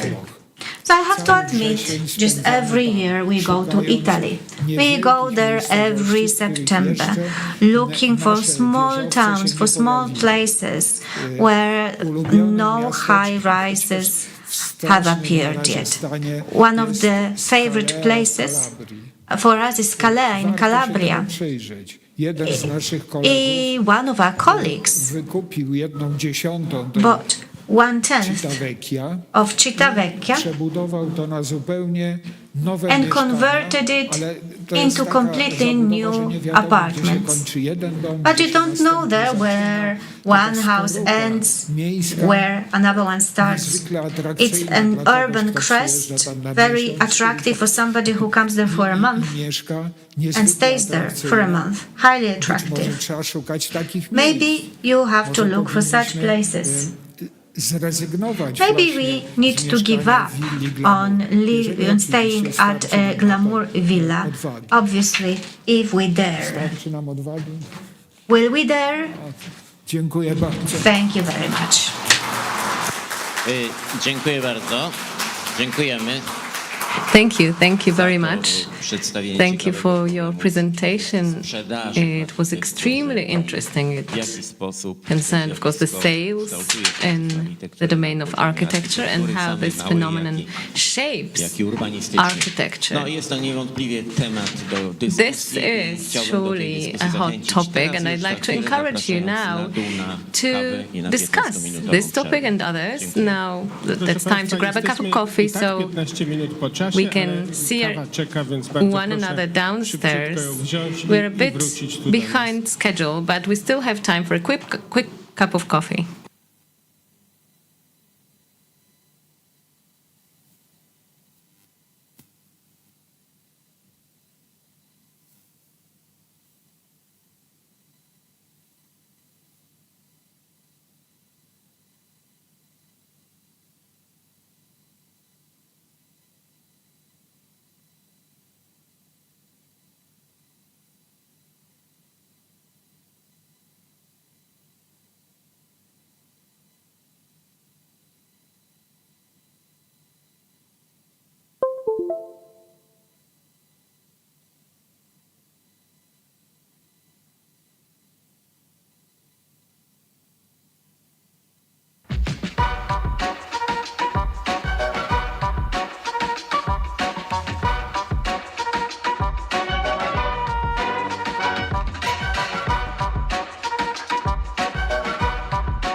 Nazywam się Marcin Maciejowski, jestem malarzem i rysownikiem. Zanim skończyłem krakowską ASP, 3 lata studiowałem na Politechnice Krakowskiej architekturę.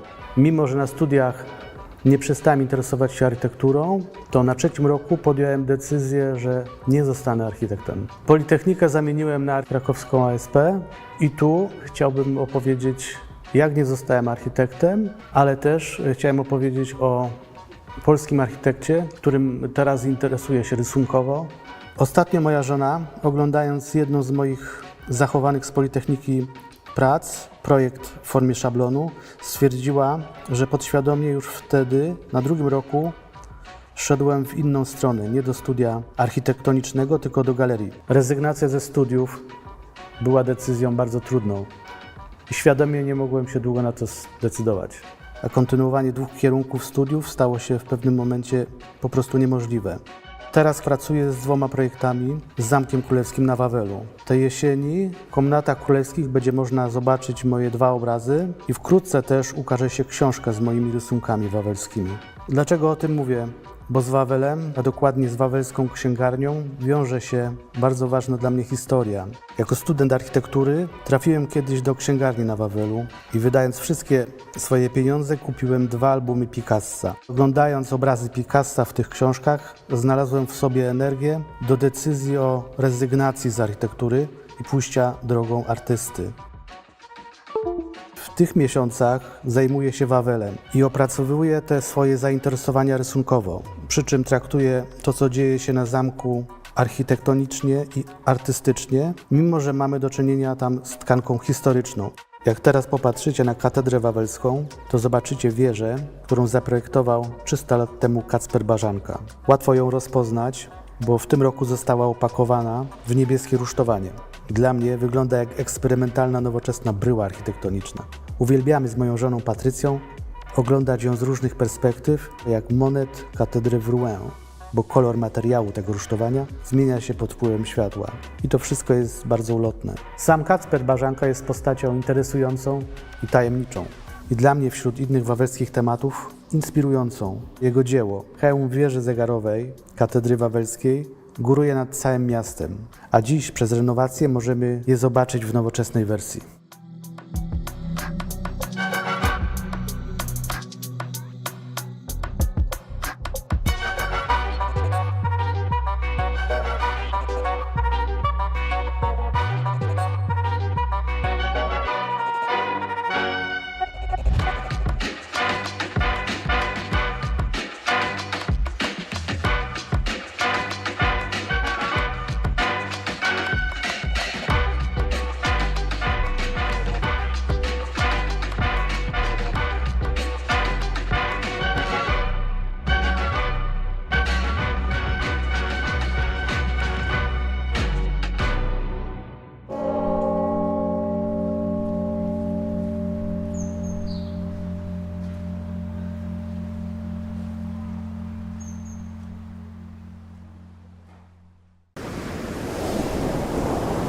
Zostałem architektem, dlatego że architektura kojarzyła mi się albo intuicyjnie ją przypisywałem takim cechom jak siła, nieomylność, polityka, władza. I brakowało mi w tym medium miejsca na porażkę, błędy, na próbowanie, na błądzenie.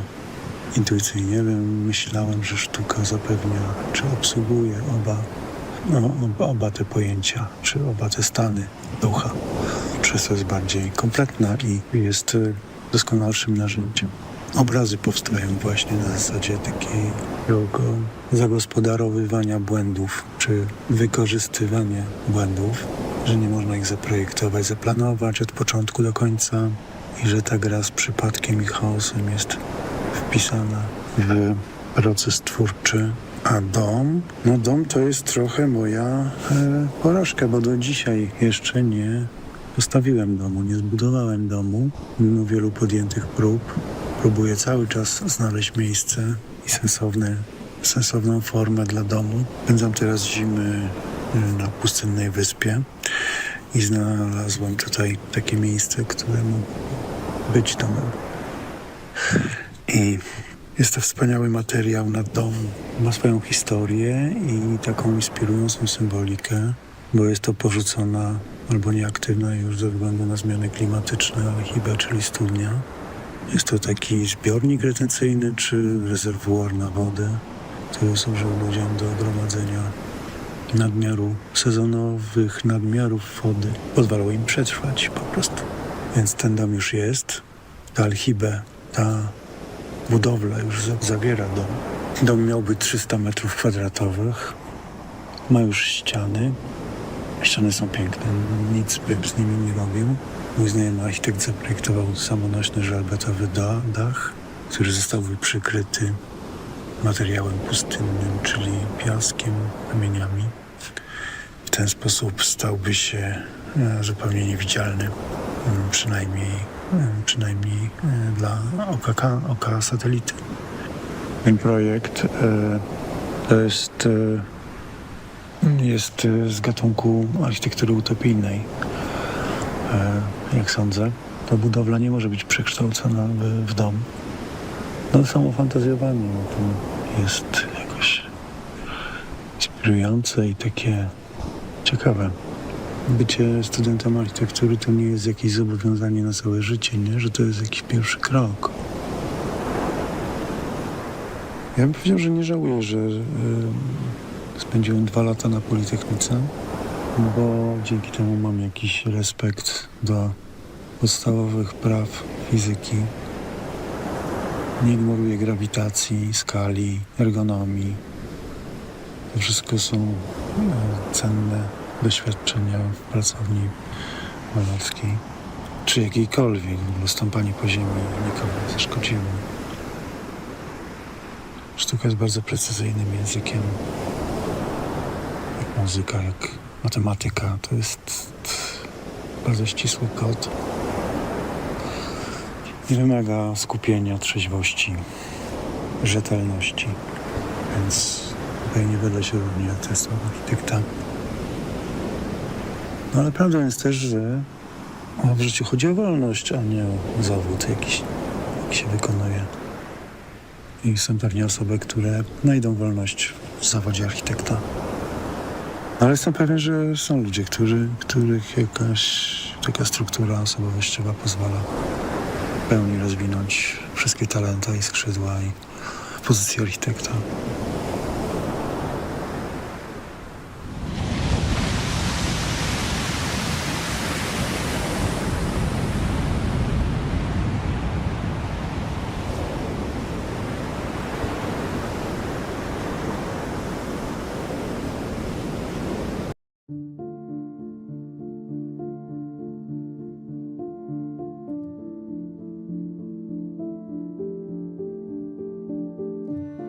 Ja zacząłem odkrywać poprzez muzykę, poprzez okładki płyt, sztukę. I ja wiedziałem, że będąc w tym technikum, nie będę ani technikiem, ani inżynierem po studiach, tylko chcę być artystą albo kimś, kto jest blisko sztuki. Pomyślałem sobie, że architektura jest trochę takim substytutem. Jest to bardzo konkretny zawód, jednocześnie jest to zawód, który zbliża mnie do sztuki. Ja dostałem się na tą architekturę, to był rok 92. Zresztą to był jeden z najprzyjemniejszych okresów w moim życiu. Ja architekturę przerwałem po 2 latach, dlatego dostałem się na Akademię Sztuk Pięknych. Chciałem być malarzem, więc kiedy dostałem się na Akademię, architekturę gdzieś tam zostawiłem. Ona mnie interesowała, ale nie interesowała mnie tak, jak interesuje mnie teraz. Bardzo duży wpływ na mnie miały Mościce. Dzielnica Tarnowa, która powstała przed II wojną światową i po odzyskaniu niepodległości powstała idea budowania fabryk i wokół fabryk organizowania życia ludzi. To była dzielnica, która jeszcze żywiła się utopią. Można powiedzieć, że był to trochę taki obszar modernizmu, pozytywizmu, wiary w przyszłość. Jest takie miejsce, gdzie rzeka Biała wpada do Dunajca. I tam właśnie na tym obszarze powstała fabryka. Mieszkałem tak blisko fabryki, chociaż nie było to bardzo blisko, to na tyle blisko, że ja słyszałem, że w nocy słyszałem ten puls fabryki. Drugim miejscem była stacja kolejowa Tarnów-Mościce. Bardzo ładny budynek modernistyczny z lat 70., trochę jak takie wielkie, kilkupiętrowe akwarium. Lampy w tym budynku, jak byłem dzieckiem, przypominały mi biszkopty, a dach był wyłożony takim wzorem, który przypominał szufelki. Teraz Mościce wyglądają inaczej niestety. Są 2 takie miejsca, które zostały totalnie zdewastowane estetycznie. Jeden to jest Dom Kultury w Tarnowie, który był takim ikonicznym obiektem. Była to bardzo nowoczesna architektura. Pamiętam to połączenie kamieni, drewna, jednocześnie takie dosyć agresywne, super nowoczesne kształty, bez żadnych krzywizn. Coś w rodzaju 3 piramid wyrastających z takiej niskiej formy, przypominającej płaski pawilon modernistyczny. Jest jeszcze dom handlowy Sezam. I to był też bardzo ładny, nowoczesny budynek. Ale on akurat został zdegradowany przez taką kapitalistyczną wolną amerykankę. To znaczy ta czysta forma została zniszczona poprzez podoklejanie jakichś bud, porozwieszanie banerów, reklam. No i właściwie nic z niego chyba nie zostało. Ta dzielnica, taki nieortodoksyjny, bynajmniej niereżimowy sposób organizowała życie. Ogródki działkowe, kościół, cmentarz też, ale cmentarz w jakiś taki sposób wyekspediowany na takie zupełnie na obrzeża dzielnicy. To wszystko, wydaje mi się, że to wszystko miało sens. Teraz do mnie dociera, jak istotna jest architektura w budowaniu relacji, ale to też dała mi ta wiedza już dorosła, będąc dojrzałym człowiekiem. Dała mi właśnie pojęcie tego, jak architektura i urbanistyka, jak olbrzymi wpływ ma na społeczeństwo. Zaraz po studiach albo jeszcze na studiach namalowałem taki układ, który był inspirowany właśnie tą organizacją życia w Mościcach. To, czego się nie uczyłem na akademii, a to, co mi zostało po architekturze, to jest na przykład korzystanie z linijki. Bardzo lubię proste kreski, nie odręczne, tylko właśnie namalowane od jakiejś deski albo linijki. Lubię taki porządek na obrazie. Myślę, że ten porządek chyba wziął się też bardziej z architektury. Jeżeli pojawia się dom, to staram się, żeby on był prosty. Jeżeli pojawia się tekst, to staram się, żeby on był prosty. I wydaje mi się, że to jest spuścizna po architekturze. Były na przykład przedmioty, których żałuję, że się nie uczyłem, tylko gdzieś tam je traktowałem po macoszemu. Takie na przykład jak historia architektury. To, co najmilej wspominam, to te przedmioty projektowe. Kiedy wyobrażałem sobie, że to jest ten budynek. Najlepiej pamiętam dom jednorodzinny, który był pewnie nieudany, który zaprojektowałem, ale przez to, że mieszkam teraz w domu jednorodzinnym, to jakoś ta praca nad tym pomysłem i też świadomość projektowania, bycia przy projekcie tego domu, to jest jakiś taki link właśnie z przeszłości i współczesności. No okej, architektura jest cały czas towarzyszy.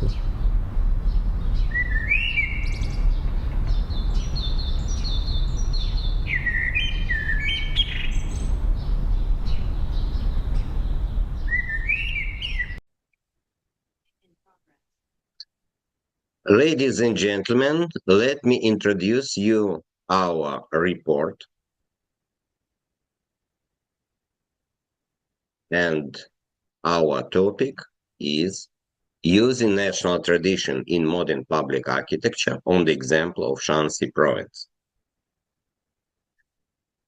The relevance of the research topic is determined by the Chinese government's line aimed at the revival of national traditions in modern architecture of this country. However, in most cases, such use of national forms is limited only to simplified concave roofs or design elements. Using the example of Shanxi province, the authors of the study analyzed the variety of forms and decorative methods of historical objects and proved the possibility of applying various modernized national forms. The objectives of the study were as follows: to analyze the historical architectural heritage of Shanxi province, to determine its characteristic features, to analyze the science of national architecture in modern objects, and to provide practical recommendations for the use of modernized Chinese form. Today, China has actively joined the world trends of globalism and the spread of so-called international architecture. Despite the indisputable... Hello, welcome back. We'd like to invite everyone in. All of those who are still in the lobby, please join us inside.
Jak jest nagranie, to może puścimy.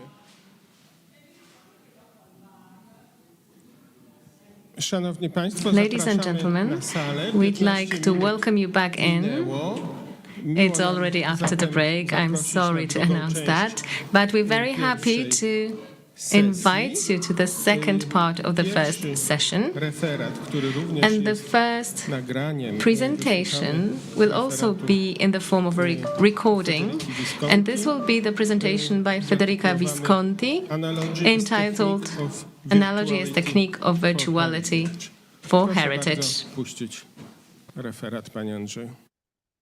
Hello to everybody. I'm sorry I'm not there with you.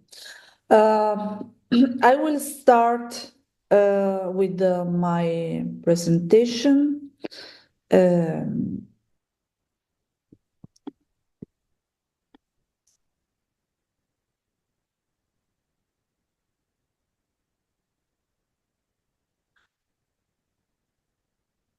And it is quite provocatory speech, because I would like to say that analogy is a technique of virtuality for heritage, but in general for architecture.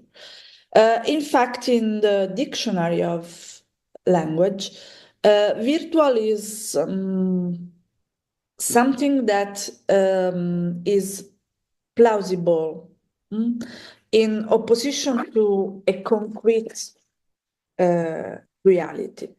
And I think analogy in some way works in the same way of some technological tools, because it works extracting materials from a repository and combining this material to produce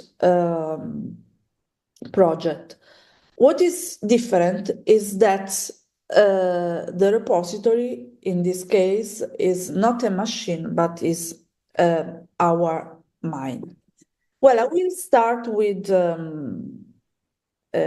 consideration on the current state of architecture, using Moneo on one side that affirm that architecture should be imitation of itself and of its long history, and Pigafetta that underlined that today we are in a moment of crisis because architecture is always imitation, but imitation of something out of architecture, and in this sense, vulgar. On the right side of the screen, you see a skyscraper in Shanghai that is called by everybody bottle opener, because it seems not an architecture able to recall other architectures, but a design object enlarged, and in this way unable to produce places to be inhabited. So 3 words plus 1. The 3 words are quotation, variation, reference. The other one obviously is in the end analogy. Quotation in the dictionary is insertion of someone else's word into a speech or writing. Very interesting is the extensive meaning that exactly for architecture and figurative arts talk about explicit or allusive reference to forms and details contained in famous work. So on one side you can see a very famous quotation of Palazzo Farnese by Michelangelo, made by Aldo Rossi in his Schützenstrasse district in Berlin. And on the other side, a more allusive, not explicit quotation by Mies van der Rohe when he reproduced the elements of the ancient temples in his temple of culture that is the Neue Nationalgalerie in Berlin. Variation is the change, the modification, the mutation, and the extensive meaning in this case is in the musical field, and can be defined as the modification of the harmonic, rhythmic, timbric aspect of a theme, which, however, is always recognizable.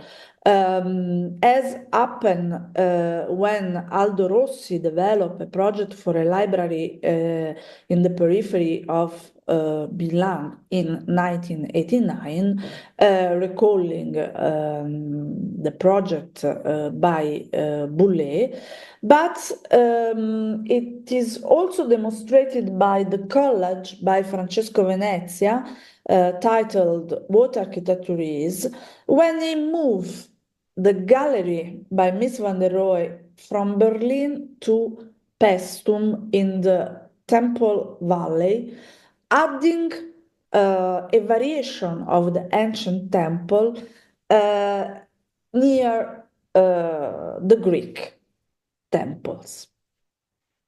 Reference is the establishment of a relation of relevance between two or more elements, and it is what I can concretely assume as an element of orientation, as an element of measurement of my architectural design. I don't know if in a conscious or in an unconscious way, but I'm sure that when Alvar Aalto designed the small house on the lake in Murazzallo, he had in his mind the ancient houses of the Greek Colinto or of Pompeii, as I think the sequence of the three maps in some way demonstrate. So in the end, analogy is a more difficult word from the Greek that talk about relationship of similarity, but that recall other similarities. Is what Aldo Rossi demonstrate in the introduction by the book Architecture Essay on Art by Boulez, explaining the relationship between the project by Boulez for the National Library and the fresco by Sanzio, not only in the similarity of the architectural space that Raffaello painted, but also in the humanistic ideal of the culture represented by the philosopher of the past that are in the School of Athens. But so I would like to propose you a definition of analogy of a scientist of standard that talk about the our capability, our mind capability to establish relationship between two mental structure. One is new, the other one is old, that in the sense that it already exists in our brain. And so what of standard underlined is the possibility through this mental mechanism to make familiar something that is completely new. I would like to demonstrate my affirmation through two old project and one in some way new. The first one is a didactic project on my Pompeii, and it was the exercise proposed to the students to produce analogous insulae, starting from the real insula of the tragic poet in Pompeii, using a reference. Here you can recognize probably the 3 courtyard house by Miss van der Rohe, to produce new theoretical in some way insulae for an ideal contemporary city. The second one is a competition project on another archaeological contest that is the Villa by Adriano in Tivoli. And this is the archaeological site. We had to work on the buffer zone.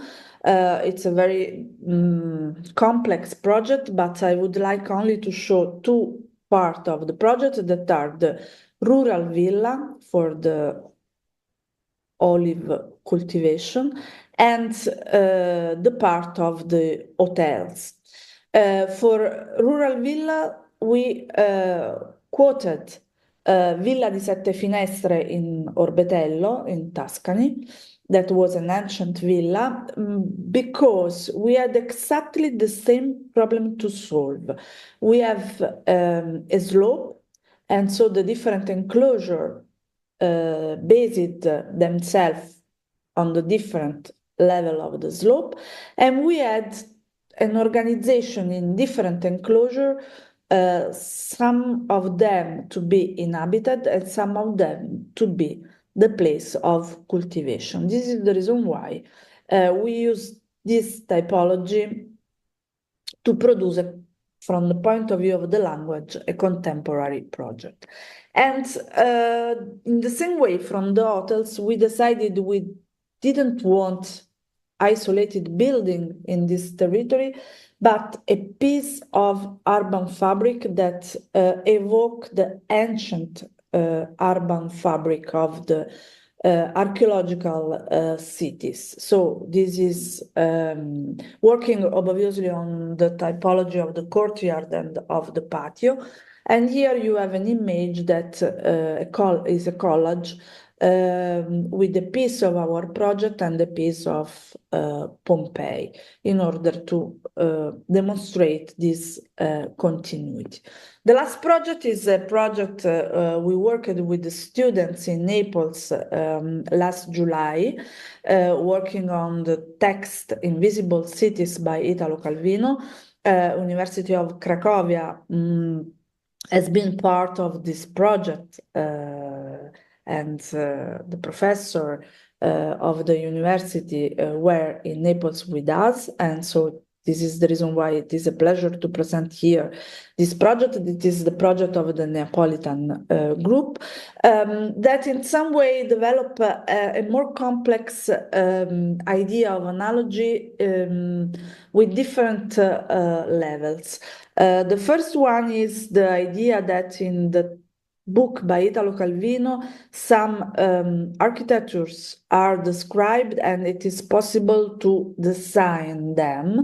The second level is that we try to find the invisible cities described by Italo Calvino in some real places of Naples. And the third level is that we decided to produce view drawings that are collage not based on the current situation of the city, but on ancient iconography of the moment we think has been the last heroic moment of our city. So in between Renaissance and Enlightenment.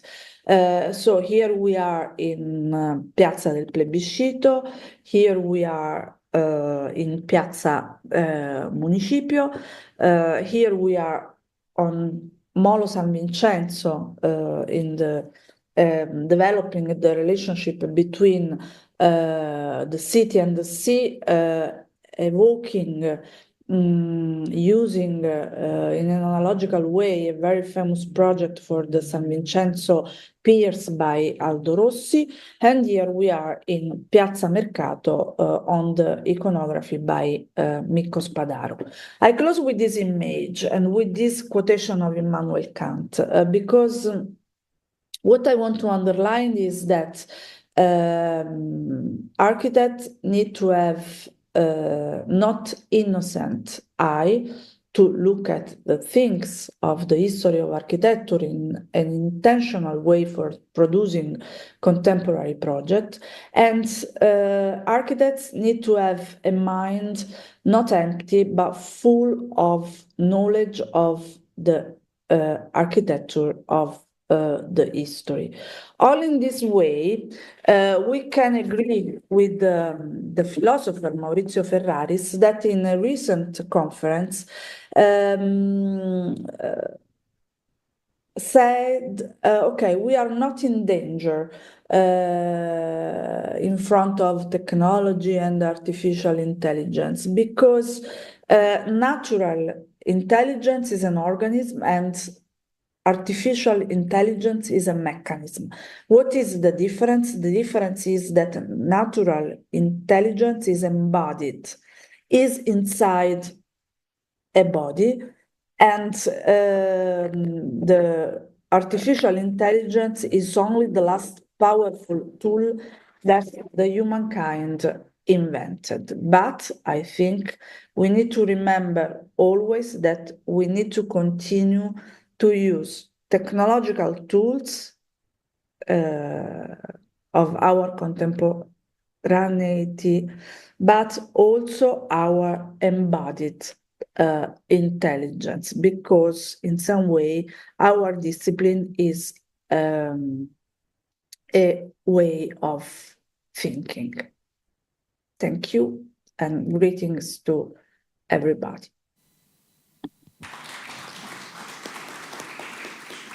Bardzo dziękujemy pani Thank profesor. you very much, Professor. Przekazujemy. Następna Passing on the mic. prezentacja będzie dokonana I will przez introduce the pana Piotra next Opałkę i Łukasza presentation Bednarza, by a Piotr tytuł brzmi Opałka and Łukasz Bednarz with the title Physiognomy of Stairs.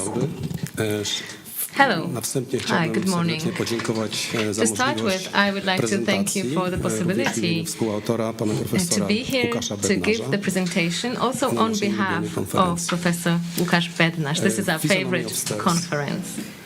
Physiognomy of Schody Stairs. w historii architektury In the odgrywały history of szczególną architecture, rolę. Nie był to stairs tylko has aspekt played an techniczny, important part, and były it was not postrzegane only about the również technical w aspekcie aspect. miejsca, rytuału, We religii. also see this in the broader obejmowały context tylko of poruszanie się w ritual, obiekcie culture, obiektu religion. It was not only architektonicznego, about również moving around the architectural obejmowały przemieszczanie w obrębie object. dzielnicy, miasta. Was also about moving around W the dobie neighborhood renesansu or były the entire city. przedmiotem szczególnego In the zainteresowania Renaissance, teoretyków they were architektury. an area of interest, of Dante study, Alighieri of theorists of przekazuje architecture. nam, iż schody Dante Alighieri mogły być jedną tells z us największych kar that piekła. stairs O tym, jak one były could niewygodne, be the wspomina również severest Jorge punishment Luis Borges. in hell. Also, Jorge Luis Ten opis Borges poety i sees pisarza an properly argentyńskiego designed stał się stairs as one of his inspiracją dla nightmares. Umberto Eco And do his napisania description jego imienia was róży. an inspiration for Umberto Eco when he Każdy z wrote nas ma the name of the gdzieś w rose. pamięci jakieś niewygodne schody, All of us pogmatwane, remember znamy je z literatury, z uncomfortable filmu. stairs, convoluted staircases. Czasami We są to know schody, które these się examples from literature, from dematerializują. film. Sometimes Dla these mnie staircases takimi schodami dematerialize. piekielnymi, To można me, by powiedzieć, były schody hellish types of prowadzące do staircases biblioteki liceum, które are 34 among lata them temu are, for ukończyłem. instance, the stairs Dawnego in a kolegium library, jezuickiego. in the Były to former bardzo Jesuit niewygodne college schody, zejście do that I used to biblioteki attend. wymagało These użycia pochwytu. stairs were incredibly W tym roku mieliśmy uncomfortable. It was very hard to get to the library. 400-lecie powstania tego obiektu. This Odbył year się we wspaniały celebrated zjazd the i te schody dzisiaj są 400th postrzegane anniversary inaczej. of Były the wykonywane college, zdjęcia przy tych and schodach, right na now tych schodach. the staircase is I te schody perceived na pewno już nie są w differently. pamięci piekielnej. We took some photos there, and I believe Mówimy o that schodach we no longer dematerializujących się w perceive przestrzeni. the Warto staircase wspomnieć as realizację hellish szklanego kind. domu. I would like paryskiego to bring architekta up i the projektanta glass mebli house by Pierre'a the Charot, Parisian architect który and furniture zaprojektował designer schody, Pierre które Charot. prowadzą He z designed pokoju a dziennego do staircase części prywatnej that leads from the takiej living formie, room, że the petit one się salon, to the dematerializowały. bedroom Przy użyciu oczywiście in a systemu way that enables them to sprytnie dematerialize. wymyślonych, Of course, it was all based on innych a elementów very technicznych. smart system, Pewnie nie tylko a ten obiekt rotating stał and się balancing inspiracją system.